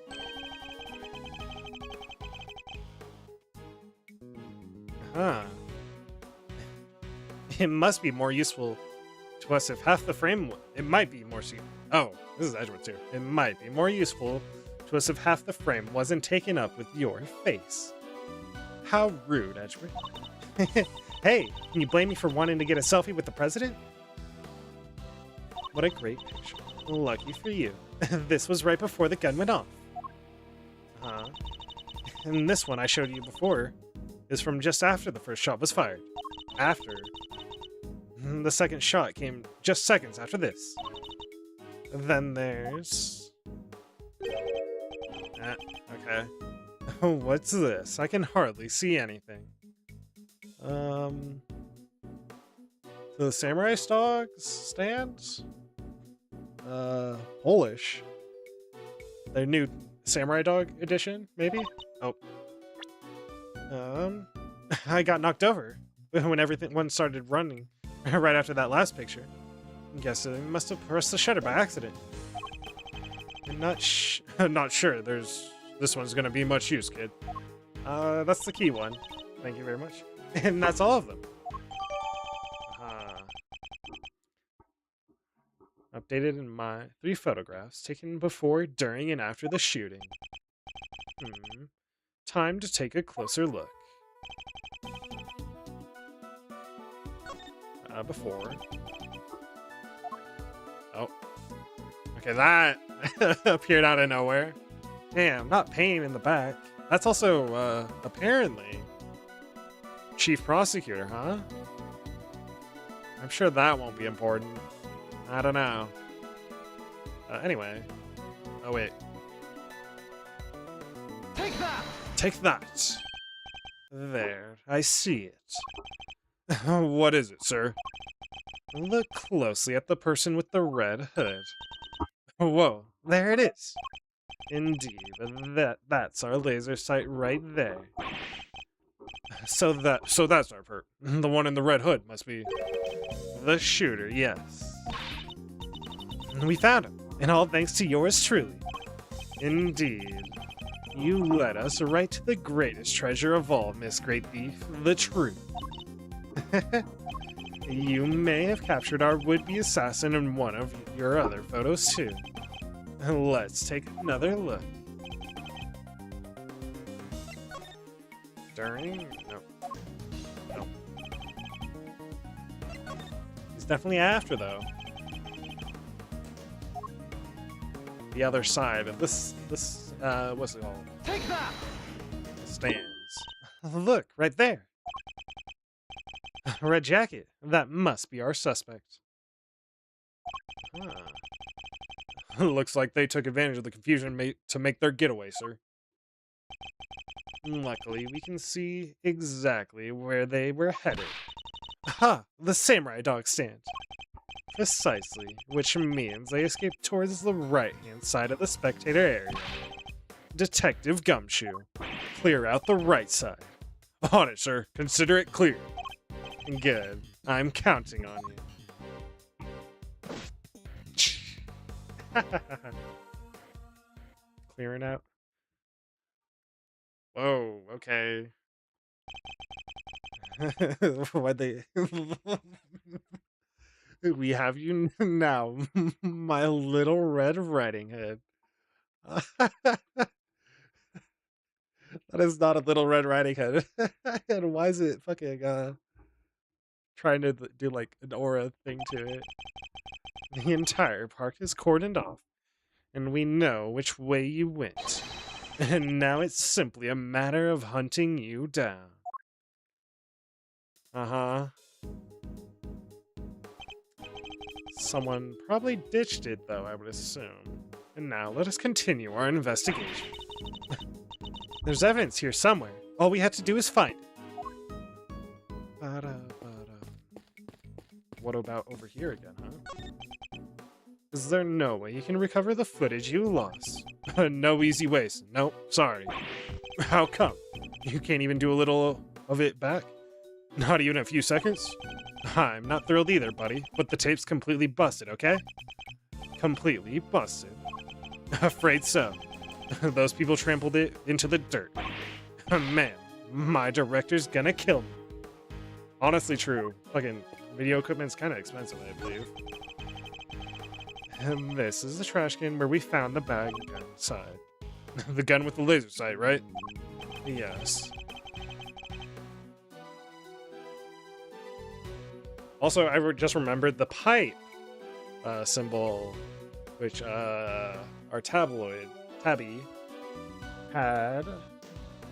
That brand might come in play. Yes, which with our suspect more than likely targeted the president. Now, who uses a laser sight every day? Oh, I know, a professor, for pouring stuff out. As does the chief of detectives. Are you saying he's a suspect too? Nah, he can't be. That's the thing I can't account for. Something tells me that's not the problem with your theory in the first place, detective. Oh, Winston. Well, this is quite the situation, wouldn't you say, Mr. Edgeworth? It's Payne. Mr. Edgeworth, Winston Payne. We work together at the prosecutor. What brings you here today, Mr. Payne? What indeed? Why, only the invitation of the chief prosecutor himself. His voice, I recognize. And where is the chief prosecutor? Yes. We went through this. Rude. Okay. Can't go up the stage. I'll go on the floor. Rifle range. Ooh. Okay. I talked to Kay. Oh, I talked to her too. Okay. Well. Samurai dogs. Alright, must scour the scene and inspect anything that catches my attention. I'll inspect every suspicious looking nook and cranny. There's a jacket. Which means we'll do that later. Now with something? Pickle? It's a flimsy looking food stand made of plywood, and it sells samurai dogs. Hey, Mr. Edgeworth, I've got 150 if you know. The Costco hot dog, aww. You're not actually suggesting I subsidize your eating on the job. Oh, I didn't mean to. That is, maybe when we're done. Fine. When we have finished investigating, you can have one. And only one, understood? Sorry, sir. I never should have... Wait, did you say I could have one? Yes. Why, is something the matter? No, it's just... I wasn't expecting you to. Thanks, sir. Have to reward our best detective. Oh, it's $3 a hot dog. That means he's expecting me to pay half. It says samurai dogs. Now with Sakura relish. Not Polish, relish. Just in time for spring. Sakura, huh? What does that taste like? Oh well, Sakura's cherry blossom, so I guess maybe cherries. But blossoms are blossoms, and cherries are cherries, sir. They're totally different things. You're right, I suppose. So what does Sakura really taste like? This is my kind of mystery. One to be found out. One game for $3. Okay. What's this? A red button, sir. Hey, do you think... could have been dropped by a red-hooded suspect. Yes, it certainly seems likely. Likely, but... there's something red down there. Detective Gumshoe, can you see what that is under the stand, please? There's something down here, alright. Let's see. Our raincoat. A red raincoat. This must be the one that the suspect was wearing. They must have taken it off and hidden it under there before they made their escape.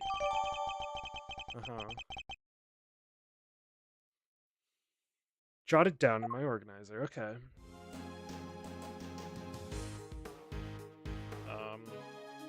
Same red button. There's nothing unusual about the left leaf. Nope, it's not inside out, and the button's still attached. Seems entirely too neat to have been removed in a hurry and thrown on the ground. The sleeve, it's inside out. The button is missing too. Like brushed off or broken off? Or well, obviously broken off, but I think we can logic that bit of information. Raincoat sleeve and red button. We're in a rush. The button we found seems to have come from this raincoat. It must have been pulled loose when the killer took it off. Huh? The right sleeve's inside out, too. It seems it was removed in a hurry. Fast enough to tear a button off, no less. I surmise our assassin disposed of their gun and bag in the trash immediately after shooting at the president. They then slipped into the panicked crowd and moved from the left to the right side of the spectator area. This was because they knew the trajectory of the bullet would point to a shooter on the left side. Finally, they removed the raincoat and hid it under the samurai dog stand.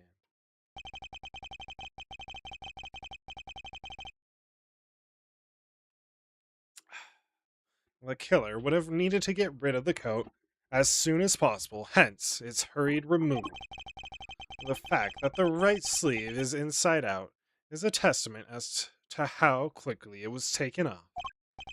Yep, that and the missing button, sir. The question, of course, is... why didn't the same thing happen to the left sleeve? Oh yeah, only the right sleeve is inside out. Indeed. And the button on the left sleeve is still securely attached. So, what does this mean, Mr. Edgeworth? If we're to answer that question, Detective, we'll have to inspect the raincoat in more detail. Ah. The right sleeve is inside out. You can clearly see where the button was torn off. Yes, whoever discarded the raincoat did so in quite a hurry. Not too much of a hurry.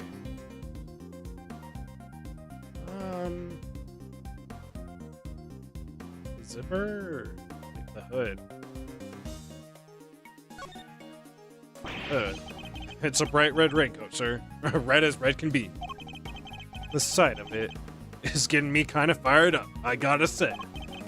Quite the raging bull, aren't you, Detective? That's me, sir. I'm always ready to charge into action. Yes, or to my defense. That's the respect he deserves. Pocket, I'm thinking. Let's take a look. Oh, the inside. Detective Gumshoe. Open that jacket. Yes, sir. Ah.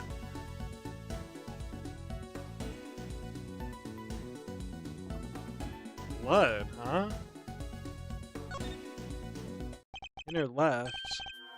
This is a blood stain. And considering where it's located, I'd say the blood belongs to our would-be assassin. Potentially,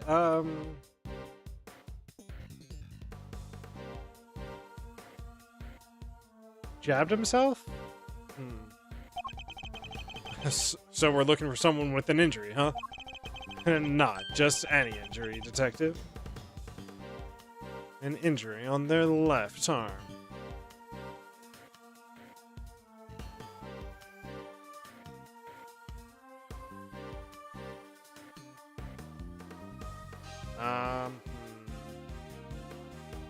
Okay. Might be right arm. Why is it on the outside? It's fine. Huh? How do we know that? It's simple. The right sleeve is inside out, suggesting that the suspect removed the raincoat in a hurry. Yep. Conversely, the left sleeve is just as we would expect it to be. Therefore, the suspect's left arm was never in the sleeve to begin with. And once we understand that, everything else falls into place.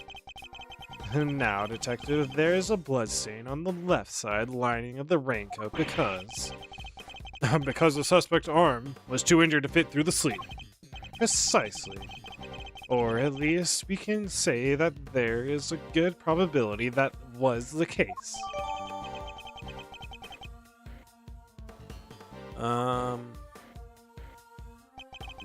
The pieces are starting to fall into place. Investigation complete. Huh? Okay.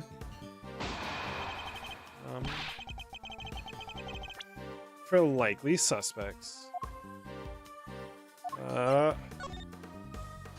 There's nobody in... He is in that.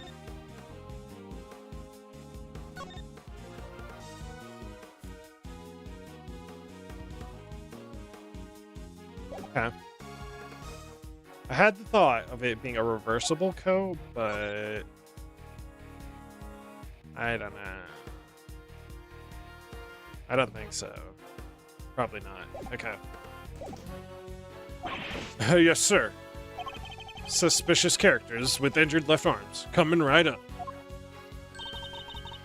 You're even smarter than you look, Ruffles. Taking all them itty-bitty pieces and putting them together like that. You'll have your man in no time. That's Mr. Edgeworth for you. The park is still cordoned off, so our would-be assassin seems to be in that crowd somewhere. And don't let me down, Detective Gumshoe.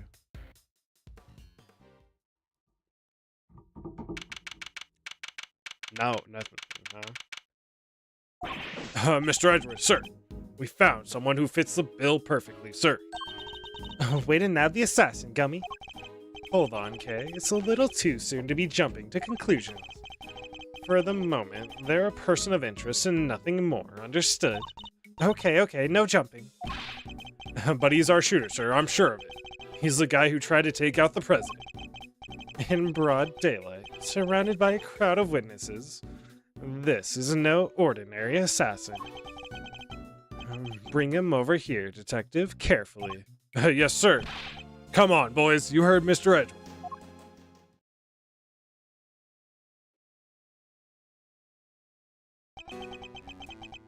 The killer. Shelly, the killer. Dude. Fuck, okay. Hired assassin? Question mark? Hired assassin would make sense with the detailed plans he had. Unless he is just that knowledgeable. How do you injure his left hand? And why? What's the cone represent, huh? No umbrella. And a bandage on his left arm. This is the vendor, isn't it? Well, pal, state your name already. Doe. John Doe. Charmed, I'm sure. John Doe. Not a name you often hear in real life. Ah, debatable. That's correct. I know this man from somewhere. I'm sure of it. I don't think he ever met the killer in person. Probably saw his picture. And you are Prosecutor Edward? You know my name. Of course. I have been following the day's developments with some interest. And now, perhaps you'd care to explain why you've asked to speak with me. As you've been following our investigation, you've no doubt already aware of who we're looking for. So, let me ask you, do you recognize this raincoat by any chance? Oh, forgive me, but I am afraid I do not. I see. Well, I believe its owner to be the would-be assassin we are seeking. Oh my. Well, isn't that just shocking? And this same would-be assassin happens to have an injured left arm. Just like you. Oh. All I can tell you is that I had nothing to do with this unfortunate affair. The two adversaries stare each other down, their eyes like deadly lasers. Care to tell the readers what happened next? A showdown, that's what. A battle of wits. A battle of words. And dare I let him explain any further what he thinks this upcoming battle will entail. Sure, let the man blather. In a battle of wits, you never know if or when the other guy might be lying or just plain mistake. But if you spot any inconsistency in a statement of theirs, you gotta present the evidence that proves it. And to do that, I'll need to open my organizer with E and press T. And what if there ain't no inconsistencies to find? Then you gotta attack. You gotta change tack. Press for more information and see what you can shake loose. I can press my opponent. Why don't you show us how it's done, Mr. Edward? Stepping up to bat, our nation's top prosecutor. Once I'm able to quietly gather my thoughts, yes. Okay. They do have the background of the stage. Doe's deposition. Okay. Shelly D. Killer. I can understand why whoever wore the raincoat would be of interest to you. But you have no proof that this person is injured as you claim. My left arm may be injured, but I can still use my right. When it started raining, I simply opened my umbrella. No raincoat required. So you contend that you were not wearing a raincoat, is that correct? It is. And is that so strange? Not everyone wears one after all. I happen to prefer an umbrella. Team Raincoat over here. They're perfect for when the girl really needs to move. Hey, I don't use neither. Come rain, sleet, snow, or shine. It's my trusty pocket every time. And not exactly the line of inquiry I was hoping to pursue. So, you see, I'm not your would-be killer. I'm just the killer. And I'm not in the habit of making baseless accusations, Mr. Doe. Please, I am just a simple ice cream. Oh, forgive me. My wound seems to have begun bleeding again in all the excitement. Ice cream seller. The owner of the raincoat is definitely our assassin. And said owner also has an injured left arm. I'm on to you, Mr. Doe. It's only a matter of time. Alright. Now we're in our typical Ace Attorney. I'ma press him. I can understand why whoever wore the raincoat would be of interest to you. So you admit that whoever wore the raincoat is a person of interest? I know they are. I was able to follow most of your investigation from the spectator area. One never thinks one could get caught up in such an awful thing as an assassination. I don't know if it's him yet. Like, they're very strongly implying it's him. We don't know. But you have no proof that this person is injured as you claim. So you'd like to see some proof that the owner of the raincoat has an injury. I would certainly expect such a renowned prosecutor to have some. I still don't understand how you know who I am. Come on, Mr. Edgeworth, you're famous. He probably read about you in the newspaper. I have also been observing you, and your work lest you forget. I don't believe a word he says. If I can prove he's lying, we'll be one step closer to apprehending our shooter. My left arm may be injured, but I can still use my right. That looks like quite a serious injury, Mr. Doe. How long ago did it happen exactly? Oh, not long. That's all you're going to say on the subject? Oh, well, it certainly made serving ice cream more difficult. And stopping me from holding my umbrella while I work. When it started raining, I simply opened my umbrella. Hold it! And yet, you don't seem to have an umbrella on you at the moment. Didn't the rain stop only a short while ago, just before the shooting? It did indeed.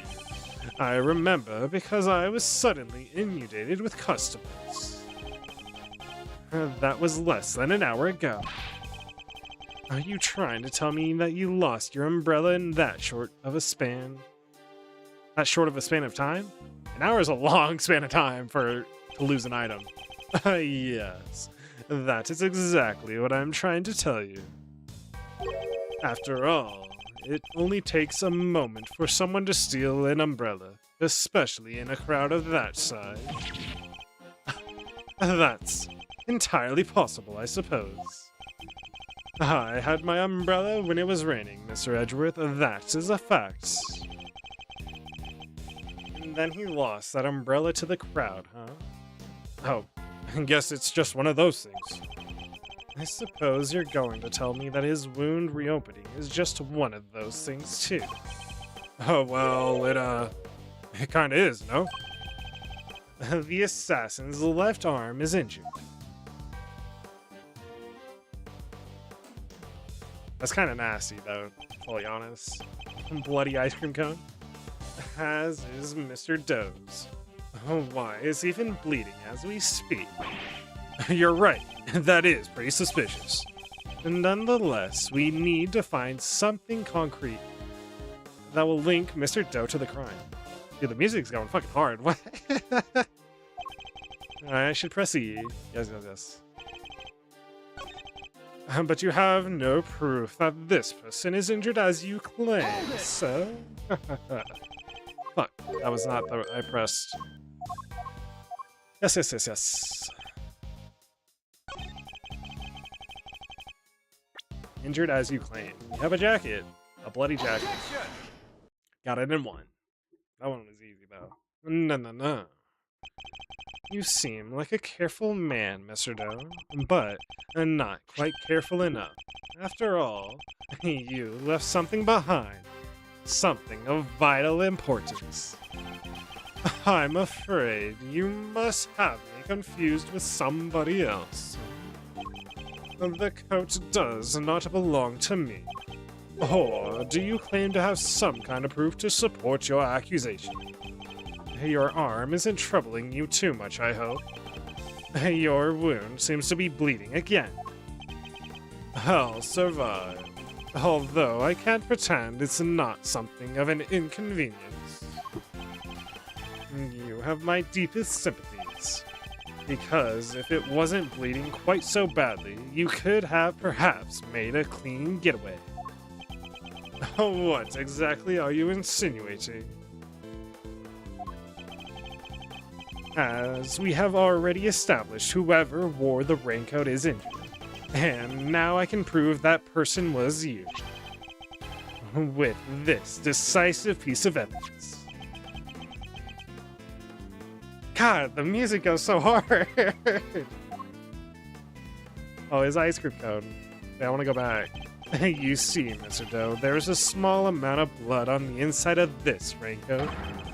Blood that belongs to our assassin. Not the ice. Aww.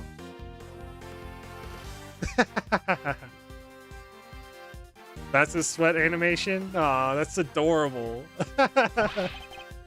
Attempted murder of a foreign leader? Causing a diplomatic incident? They'll throw the book at you. You can give us the silent treatment all you like, but we don't need you to talk. A simple blood test will give us the answer we require. All it takes is for us to compare the blood on your bandages with that on the coat, and that will be that. We have the evidence. Why don't you make it easier on all of us and come clean? Admit that you were the one who attempted to assassinate the president of Gen 5. I am not your assassin. You're stubborn, I'll give you that. But if this were a game of chess, you would already be in checkmate. And now do the honorable thing and admit defeat. I don't think so. He doesn't look like a man with no moves left to play. Oh, hello, Glow. Miss Glow. Hope you're having a good day. Doesn't look like a man with no moves left to play. Oh, very well, you have me. I'll admit it. I was wearing the raincoat. Nice. Good for you. He confessed. Say the word and I'll slap the cuffs on him right now.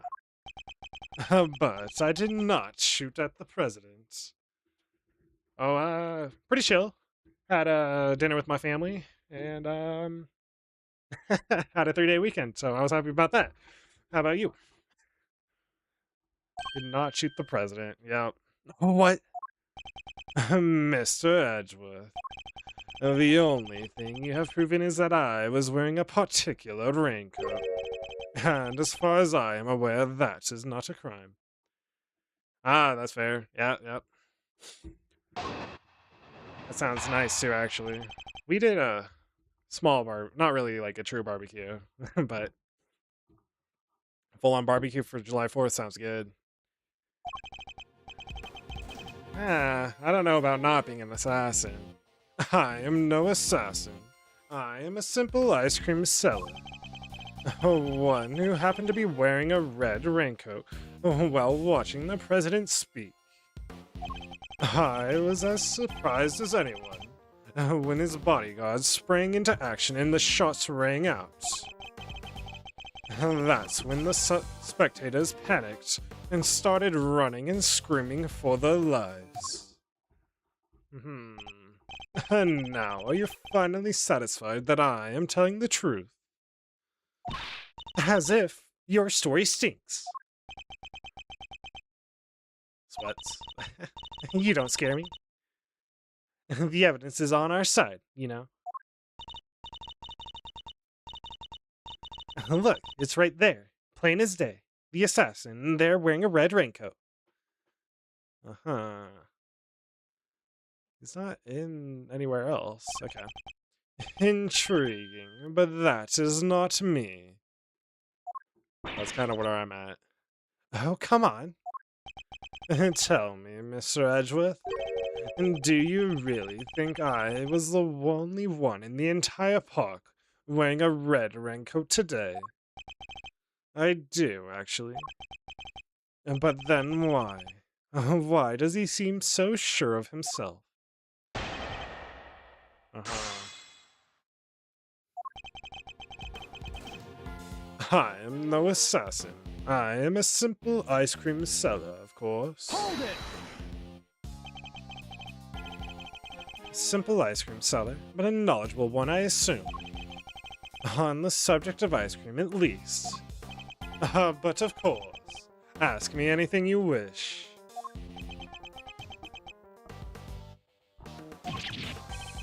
I don't know the first thing about ice cream. Well, you gotta be knowledgeable. You know what the, most important thing about making ice cream is, of course. Mr. Edgeworth. Oh, why, the most important thing about making ice cream is to approach it with a virtuous heart.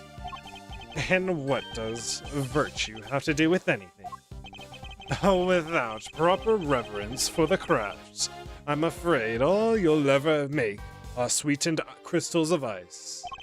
There, I hope that you now see. I am nothing more than an ice cream seller. One who happened to be wearing a red raincoat while watching the president speak. Why a raincoat? Why were you not using an umbrella? Is that so strange? It was a rainy morning. Most people were wearing a jacket of some kind. Well, I'd say it's a pretty strange choice considering you couldn't get one of your arms into it. Better that than have one of my hands occupied by an umbrella. I had ice cream to serve after all. Then why go to such lengths to avoid testifying to that effect in the first place? Forgive me. I simply haven't remembered until now. It's been an eventful day, after all. Eventful. Well, I hardly know what else to call it, Mr. Edgeworth. The president of Gen 4 was shot at. He sure was. His bodyguard sprang into action, and the shots rang out. They sprang into action beforehand. So, you saw the bodyguards move before you heard the gunshots? Yes. If I recall correctly, they moved first.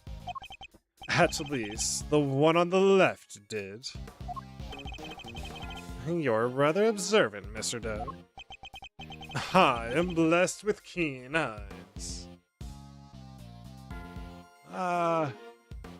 Squinting means keen eyes, got it. The names of the bodyguards were written on the top left corner of the security plan. You said the one on the left? The one on the left, okay. That tracks? Okay. And the one on the left was Rook. It was indeed. That's correct. Bastion Rook, I believe. Her name is actually Rook and Knight? Okay. I expect he noticed the light from a laser sight. The man is no amateur. Mr. Doe does know a little too much about the business of being a bodyguard for my liking. I'd say our friend here is no amateur either. I agree with that, but I don't know if he's the murderer. Or, well, attempted murder. I'd like you to append what you just said to your testimony if you don't mind. As you wish. The bodyguard on the left, Bastion Hook, was it? Was especially quick to respond. Hold it! Why do you know that? So, the bodyguard on the left was the first to move. By the smallest fraction, yes. He reacted admirably swiftly. His name was Bastion Rook, did you say? You're the one that said it. It appears you've assessed the situation quite astutely. No, more so than anyone else, I'm sure. He's good. He didn't even flinch. Running and screaming for their lives. So, you yourself didn't start running and screaming. I was hardly in a position to, of course. Oh yeah, and what position were you in? One of extreme pain. Somebody bumped right into my wounded arm, hard. It was excruciating. I thought my eyes would pop out of my head. Yeah, well, they clearly didn't. Of course they didn't, Kay. In any event, the shooter was wearing a red raincoat. We have photographic proof of that, and yet... Mr. John Doe here swears it wasn't him. The guy's lying through his teeth, I tell you. No one gets away with disrespecting Mr. Edgeworth, pal. Not on my watch. Calm down, detective. We will get the truth out of him by catching him in a lie. Yeah, so let's keep at him. He'll let something slip soon enough. It's the Bastion Rook. Bastion Hook, was it? Was especially quick to respond. I think this could be it. How do you know it was a Bastion Hook if you weren't the one with the plans? Objection! Got it in one. Got really silent after that kick-ass music. As I suspected, you are more than what you claim to be, Mr. Doe. You overestimate me, Mr. Edgeworth. Oh, then tell me how a simple ice cream seller knows one of the presidential bodyguard's names. Oh, what? You jest, surely. You were the one who spoke their names aloud. Rook and Knight, was it? Objection! Not their full name. We only know those names thanks to the security plan. Dude, fuck, the kick-ass music. But look closely, only their surnames appear.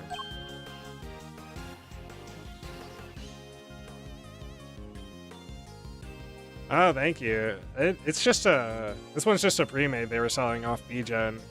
But it is really nice and like high quality, so like it works for me. Hey, we all clearly heard you say the name Bastion Hook.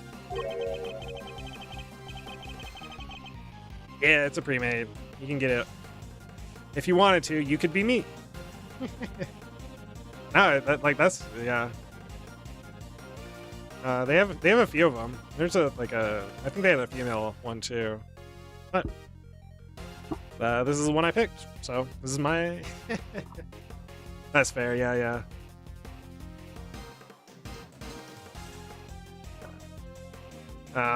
Anyway, how did you come to possess such information? Information we ourselves didn't have. I love that his ice cream cone sweats. This seems pretty darn suspicious to me, pal. Well, how did you know? Explain yourself. It was merely a slip of the tongue, of course. Another lie. He is the assassin just like we said. Come now, miss. It's a little soon to be jumping to such conclusions.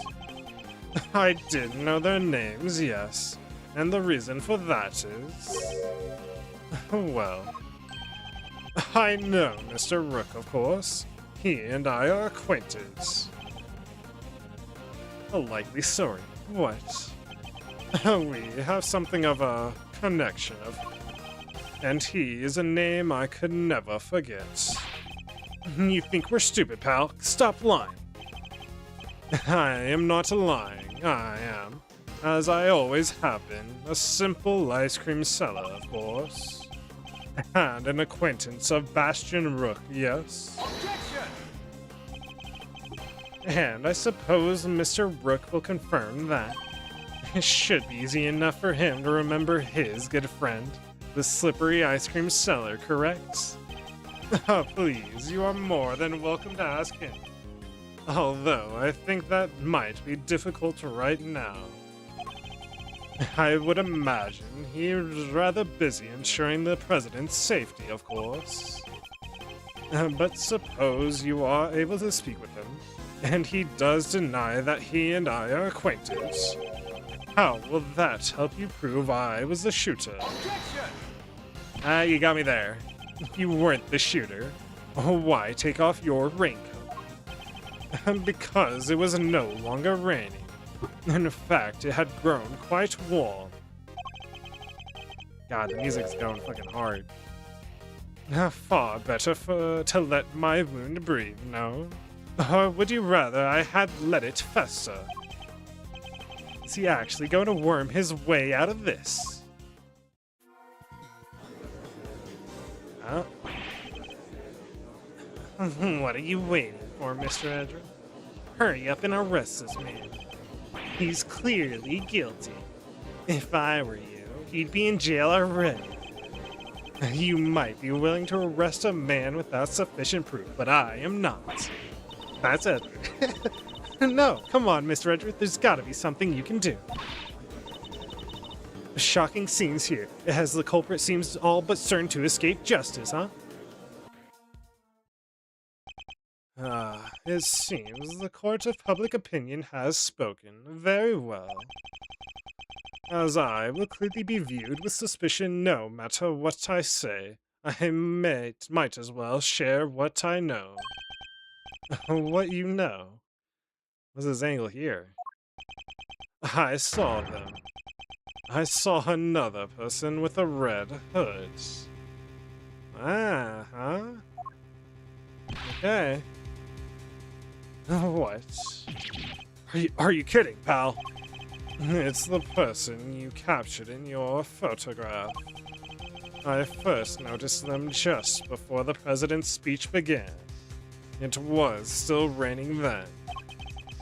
Their outfit was the same color as my own, which is what drew my attention.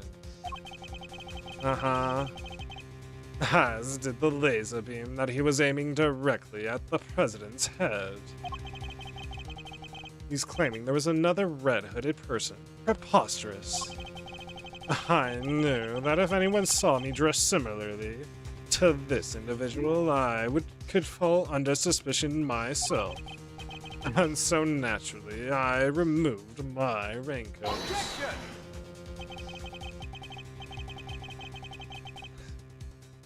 So not only did you see the assassin, but they were wearing exactly the same thing as you. How very convenient. Unfortunately, I think it might be just that convenient, but we'll find out. I had thought you might find it far-fetched, hence my not mentioning it until now. I know you law enforcement people are very skeptical types. You would never have believed me.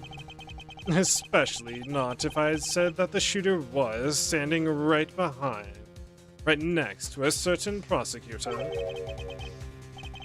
Well, I know you don't mean me. I wasn't even summoned until after the shooting. No, not you, Mr. Edgeworth. Your colleague over there. How do you know he's a prosecutor? Huh? Me? Yeah, so the photograph will prove it, I am sure. It does indeed. You see, right there, in front of the person with the red hood. That's me, yes, but What exactly are you saying? What's his endgame here? As I mentioned, I have been following your investigation with some interest, Mr. Edgeworth, and while pondering the details, I noticed something strange. Strange? What exactly? Come now, a man of your talent should be more than capable of spotting a contradiction such as this. I'm afraid I don't follow.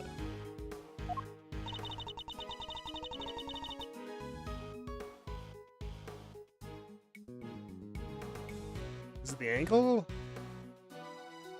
The picture shows the chief prosecutor, Mr. Payne, in the shoe. But there's nothing weird about that, is there?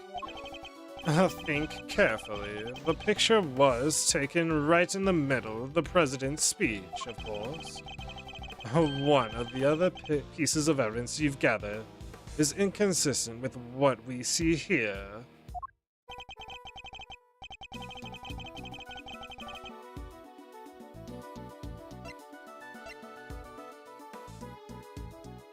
Hmm.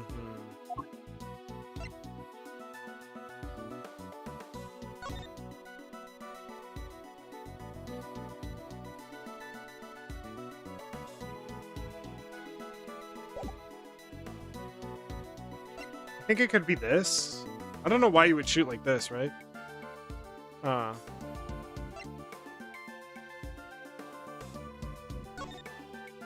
Oh, honored friend, yes.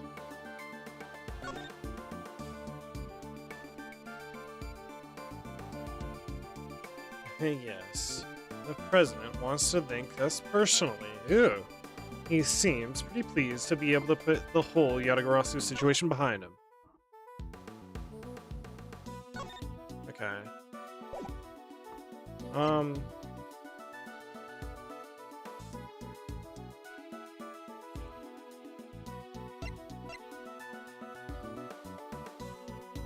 With what's in the picture?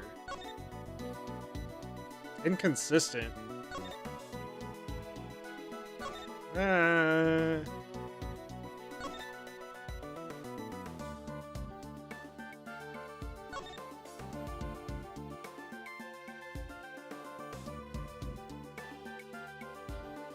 I do notice the distinct lack of, what's it called? Tabby, but, Could it be Tabby, actually? Tabby was right behind them within, like, a whisper's distance. Is it Tabby, bro? Fuck. Is it Tabby? No, it can't be Tabby.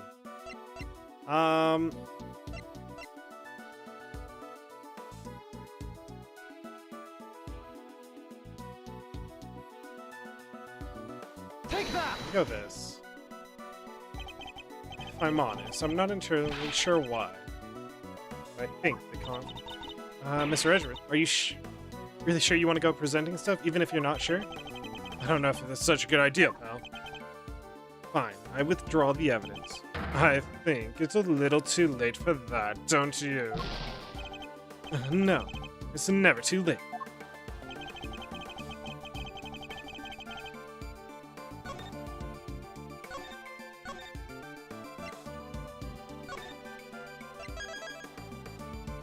We're still in beginning. Oh, fuck. This might be a long case.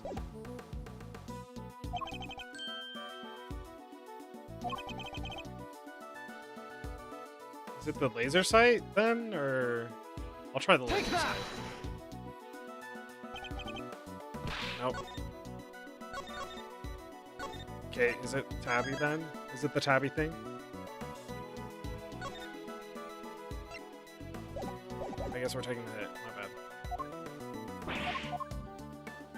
Is it the Tabby voice recordings? Take that! Ah, of course. The tape. It contradicts the photograph. Ah, so you have noticed at last. What's he going on about, Mr. Edgeworth? Someone's missing. Someone who should be there. Okay. I did say it. I just I didn't fucking think to present it like an idiot. Huh? But who? I try to be. Going for weekdays. Monday. Trying to do Monday through Thursday, but like I might take a day off and go for a Friday, stream sometimes. Who indeed? The person who's missing from this photograph. A Tabby Lloyd. It is red on the inside. Okay, Tabby Lloyd just jumped to number one suspect. Take that! Huh? Miss Lloyd, huh? It is a red fucking...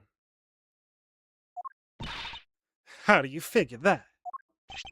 Mr. Payne's voice can clearly be heard on Miss Lloyd's tape. Yep. Considering that he was conducting a private conversation with the chief prosecutor. Oh, there are these two old guys standing right in front of me. They were whispering away to each other the whole darn time. She must have been very close indeed to capture it on tape. You're right, but she's not in the picture. Precisely. Well, Mr. Edgeworth, do you still believe that you have been hounding the right person? Miss Lloyd, would you mind answering a few questions? Whoa, y'all are fixing to put me under a microscope now. I need you to take off your jacket. All right, sure. Knock yourselves out. I got nothing to hide.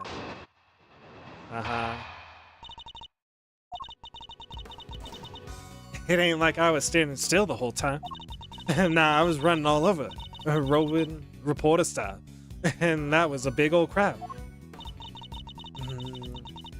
I guess the picture must have been taken while I was in one spot and the tape from when I was in another. So quit giving me the evil eye. Ain't nothing but a misunderstanding. There's no doubt about the voices on the tape. That was Mr. Payne and the chief prosecutor, I'm certain of it. Tabby wouldn't lie to us. I know she wouldn't. But if she did, that would mean that she's our perp. Will y'all quit messing with me? As if I could have done a thing like that, little old me. I might be inclined to believe you if your testimony didn't contain a glaring inconsistency. It does. I thought it was pretty good. Seems I have no choice but to present her with the evidence and expose the contradiction. But I'm a presser, as usual.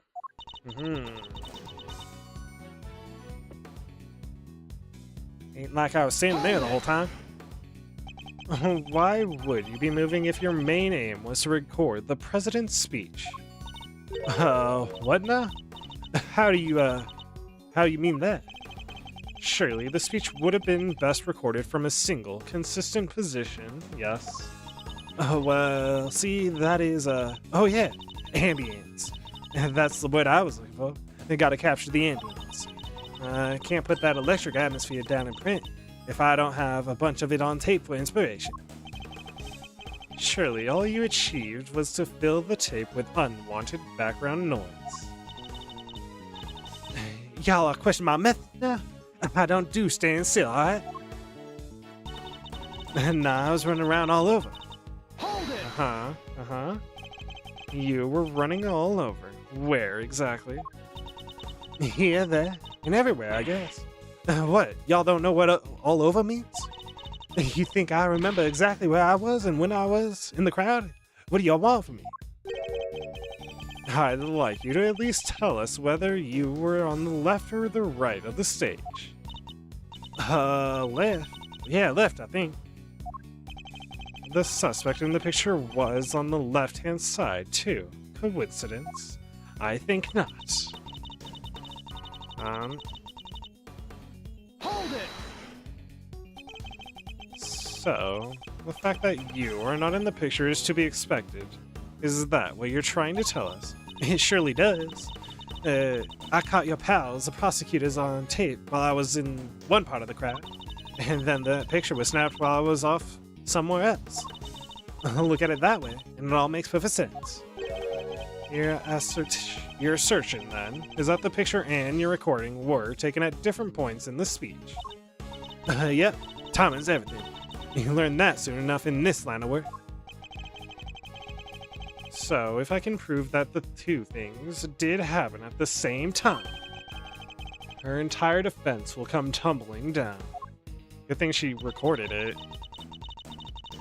So, quit giving me the evil eye. Ain't nothing but a misunderstanding. Evil eye? Are you suggesting that I might be attempting to intimidate a witness? Nah, I'm just suggesting that you line up a little. I frown that way for too long, and it'll stick. Ain't nothing so bad that a little smile can't make better, want you to say, Ruffles? I'm investigating the shooting of a president, Miss Lloyd. A smile is highly unlikely to help with that. So proclaim the prosecutor, all the while beaming from ear to ear. Paragraph ends. Perhaps what I ought to do is deploy my even eviler eye on her next time. I just can't get a read on her. But I don't feel like she's hiding anything super bad either. I agree that she doesn't seem to be ill-intentioned. But who knows if that means something much worse is lying underneath. Regardless, we must put aside our immediate impressions. Her actions are on the record. And I have proof that contradicts her testimony. On the record, huh? I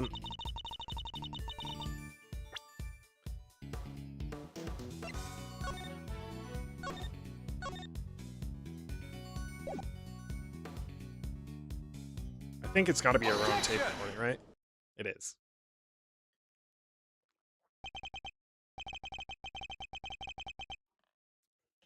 Oh, thank you. That'd be, very nice. I wouldn't mind rating other people, but I unfortunately don't have a lot of people that joined me. So yeah, have a good one, you too. Maybe I'll stop by for one of your things. Whatever you're doing. Miss Lloyd, it's imperative. Absolutely. It's imperative for a reporter not to lie, wouldn't you say? You're dang right about it. And I don't lie. Yep. That's how I feel. And yet, the photograph and the recording were definitely taken at the same time. Yeah, I'm just having fun with this, so. And I get a few people that stop by, and we just chill and hang out, you know.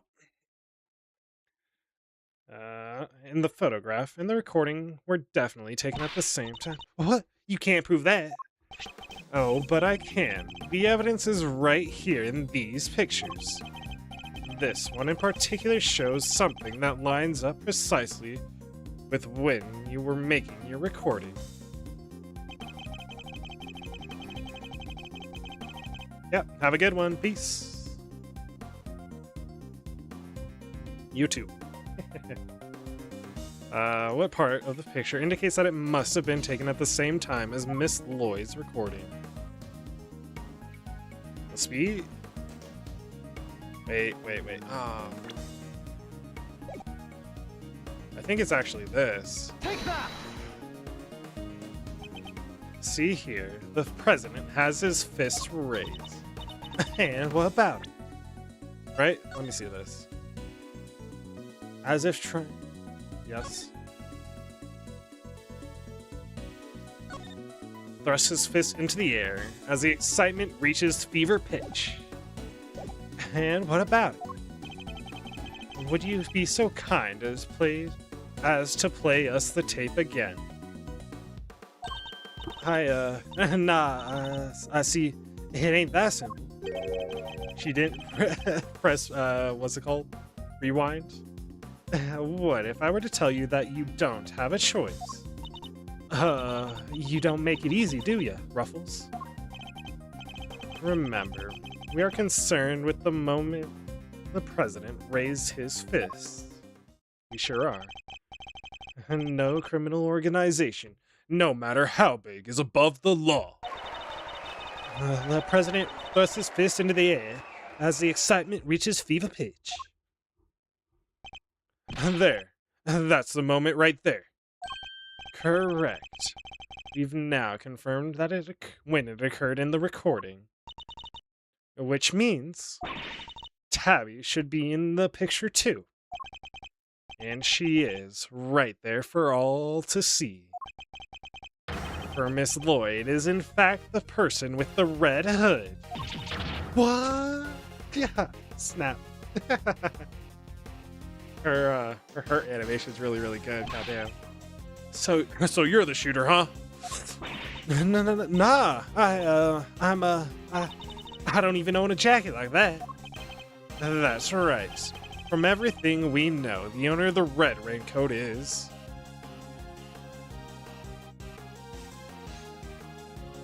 Tabby Lloyd? It is Tabby Lloyd.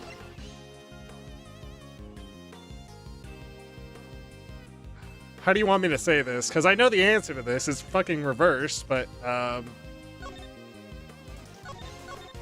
how do you want me to say this? Abby?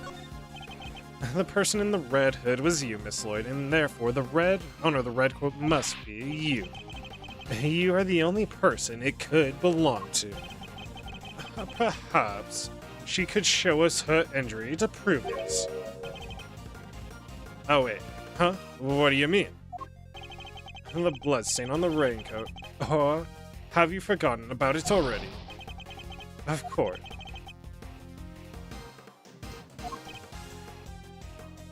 The owner of the red raincoat is John Doe. We have already proven that the raincoat belongs to Mr. John Doe. You, Miss Lloyd, were wearing something else. Something that also happened to have a red hood. So there were two people with red hoods all along, sir. Indeed. Miss Doe's last statement was true. Oh, wait. But we only found one raincoat. Where's the other one? Our ice cream seller never mentioned a raincoat, only a red hood. So tell us about your jacket again, Miss Lloyd. Huh? Oh, this old thing? Well, the best thing about it, like I said, is if you get mud and such on it, it's reversible, see? So you just turn it inside out and... Just as I thought. Inside of her hood, it's red. It sure is. That's right. And when the incident occurred, that's the side of the hood that was visible. What's going on here? What were you really up to, huh, pal?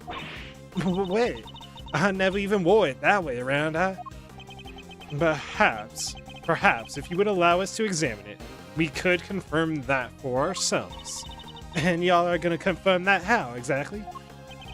It was raining right up until the president's speech, correct?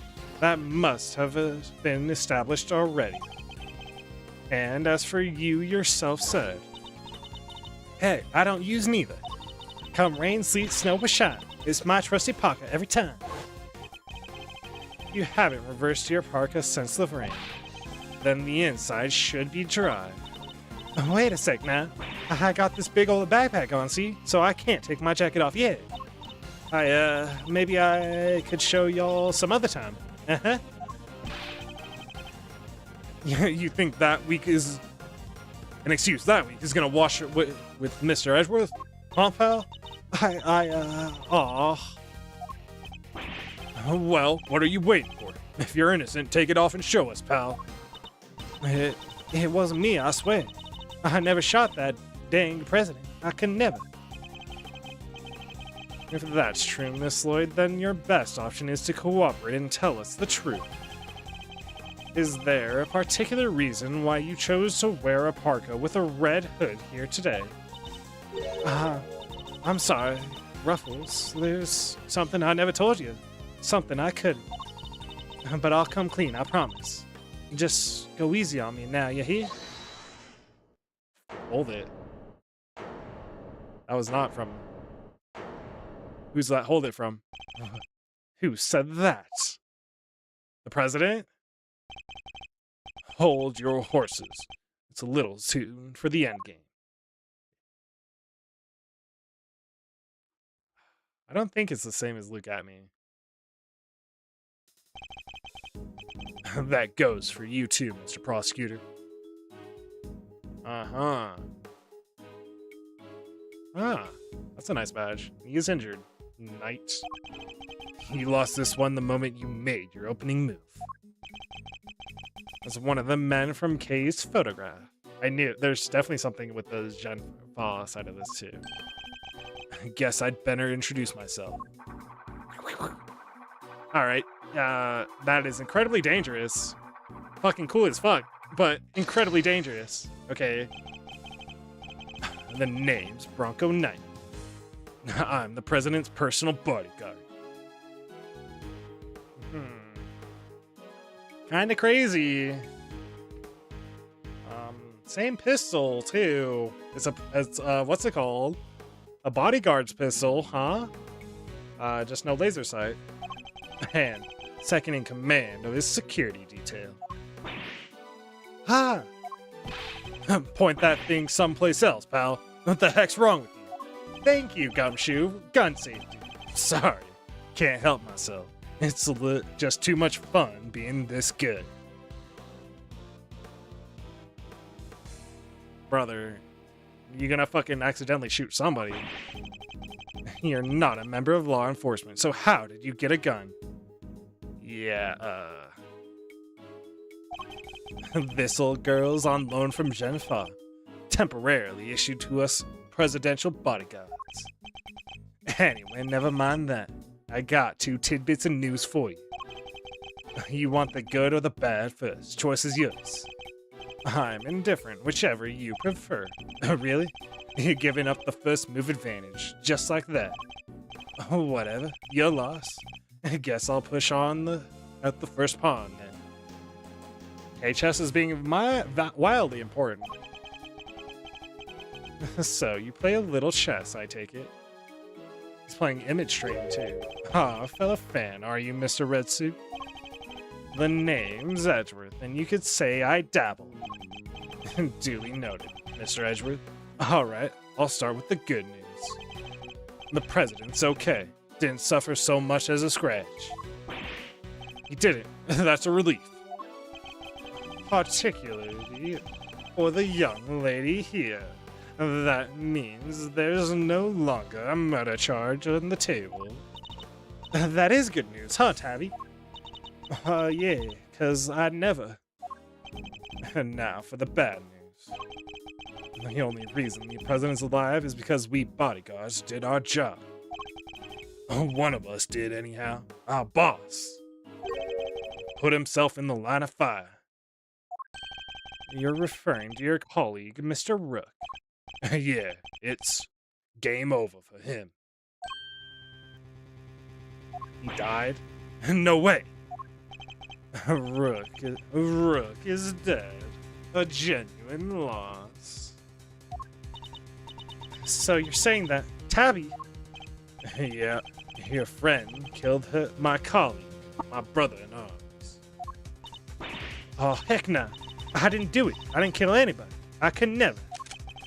I'd shut my mouth if I were you, murderer. Bro, why are you crazy looking like that? Sure, we did what we had to. Sacrifice one of our pieces to protect the king. But to lose someone like him during a castling, it's a real shame. Castling? What's that even mean? It's a chess term. Very simplistically speaking, it's a move where a rook switches places with the king. Then why didn't he just say so, sir? Mr. Knight, was it? Yeah, what? We'll need to see the victim's body right away. And, if possible, I'd like to ask the president a few questions. Sorry, no can do. And why not? That's the third piece of news. And it's the piece you're gonna like the least. I thought you said there were only 2. The National Police Force's Gen Fa will be handling things from here. What? You better be kidding, pal. This investigation was assigned to us. We're not about to hand it over. You're the Edgeworth, right? The one who solved the Yatagarasu case? The president mentioned it. I'm honored to have warranted his attention. Makes sense that the chief prosecutor would assign this one to you. Wait, did the chief assign me to appease the president? But that was a mistake. A big one. He should have given the case to somebody with a spine. Now, you're free to take it up with the President Wang. If you enjoy diplomatic incidents, that is. Good thing I got an in. You're coming with me. We'll continue this on the presidential plane. No. I never did nothing, I swear. We can do this the hard way if you like, but at Gen Fa, justice is served one way or the other. Ruffles, come on, gotta help me out here, please. Miss Lloyd.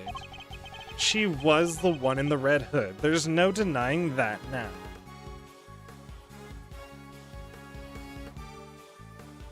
I think she's the type to add flames to the fire so the smoke thickens. Okay. I think that's probably what her thing was. She's the one that shot the balloon. Maybe? But I can't help feeling we still don't know the whole truth behind this case. I'm innocent, you gotta believe me. Just an idiot kid, I think. Can I really let this happen? Is that really how it ends? The look in her eyes, the crack in her voice as she begs me to help her. This is no act by a criminal. She's genuinely scared. And if I let him take her, we'll never know what really happened. That's the real thing that matters, the truth.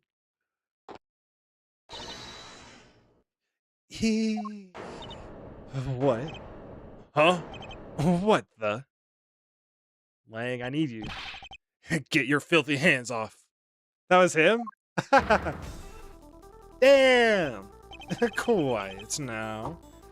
That's really any way to greet me, of course.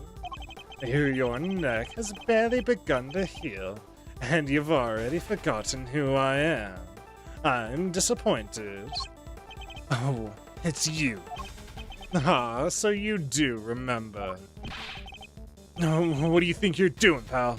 Put the knife down and give it up. You got some nerve pulling a stunt like this in front of a bunch of police officers. Don't even think about it. You don't stand a chance against this guy. Who are you really, Mr. Doe? Let's just say that I'm no simple ice cream seller. Guy's a pro, a hitman. His name's Shelly D. Killer. D. Killer. He knows that name. There's not a legal profession in this country who doesn't know that name. An assassin capable of taking down any target, any place, any time. This isn't the first time our paths have crossed. It's been too long, Mr. Edgeworth. But of course, this is the first time we've met face to face. You're the assassin we've been looking for. In a sense, yes. A certain someone did indeed hire me to carry out a contract. And that contract did indeed specify that I was to assassinate President Wang.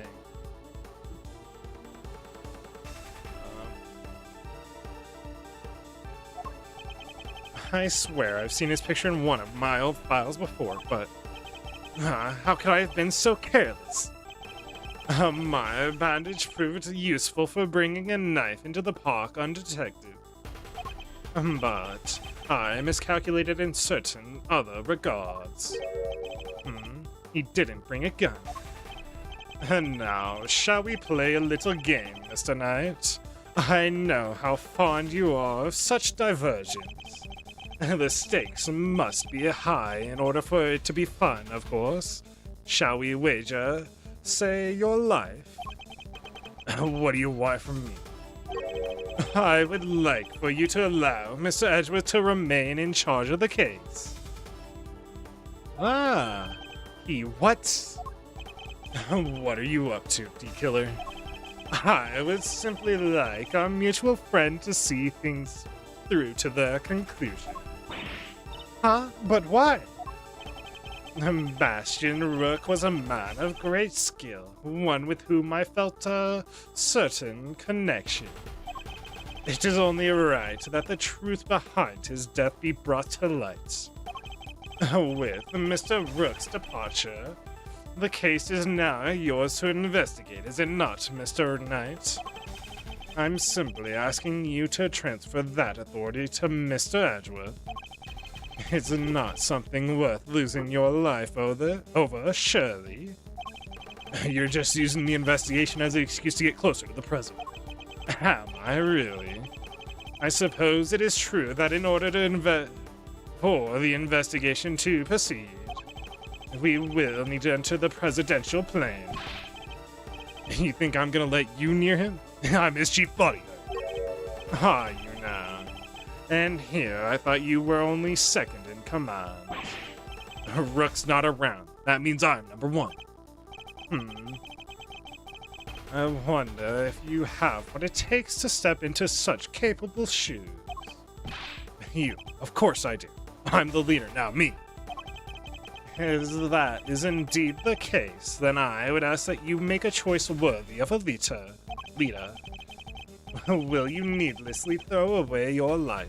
Or will you allow the investigation to continue? Is he really doing this to gain access to the president? Does he even need to? What is he plotting? You have no objections, I trust, Mr. Edgeworth? Come, let us continue the investigation. What do we do, sir? It would seem we have little choice but to do as we're told. That said, listen, detective, and listen well. Sending it out for... I'll buy us some time as I investigate. Meanwhile, you gather the other officers.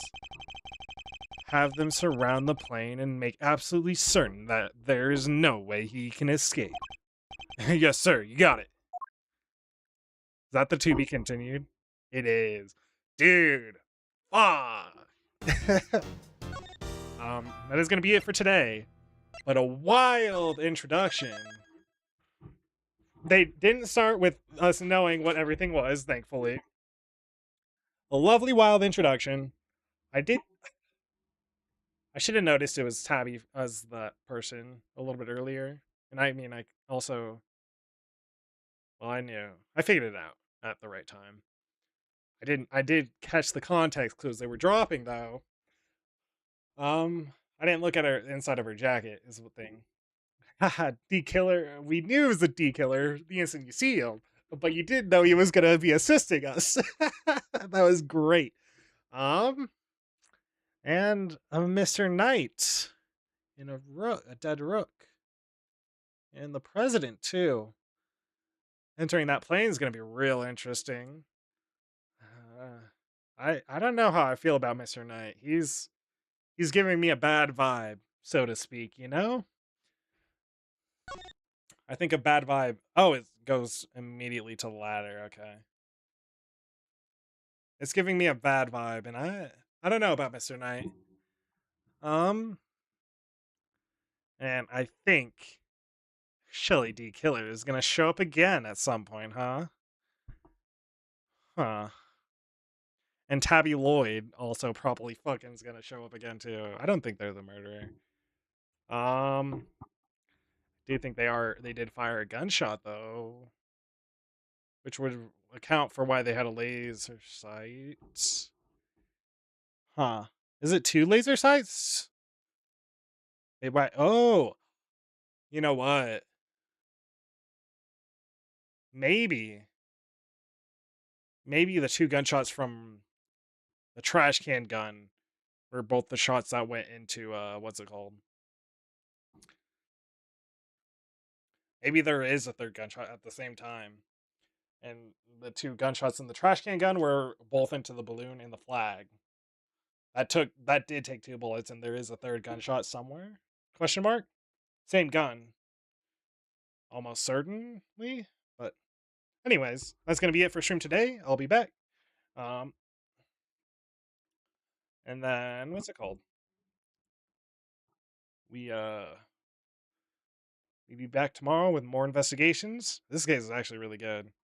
And I'm kinda I mean I enjoyed Investigations once anyway, but I've heard things that Investigations 2 is way better. So I'm excited. And I hope you're excited to watch. Peace.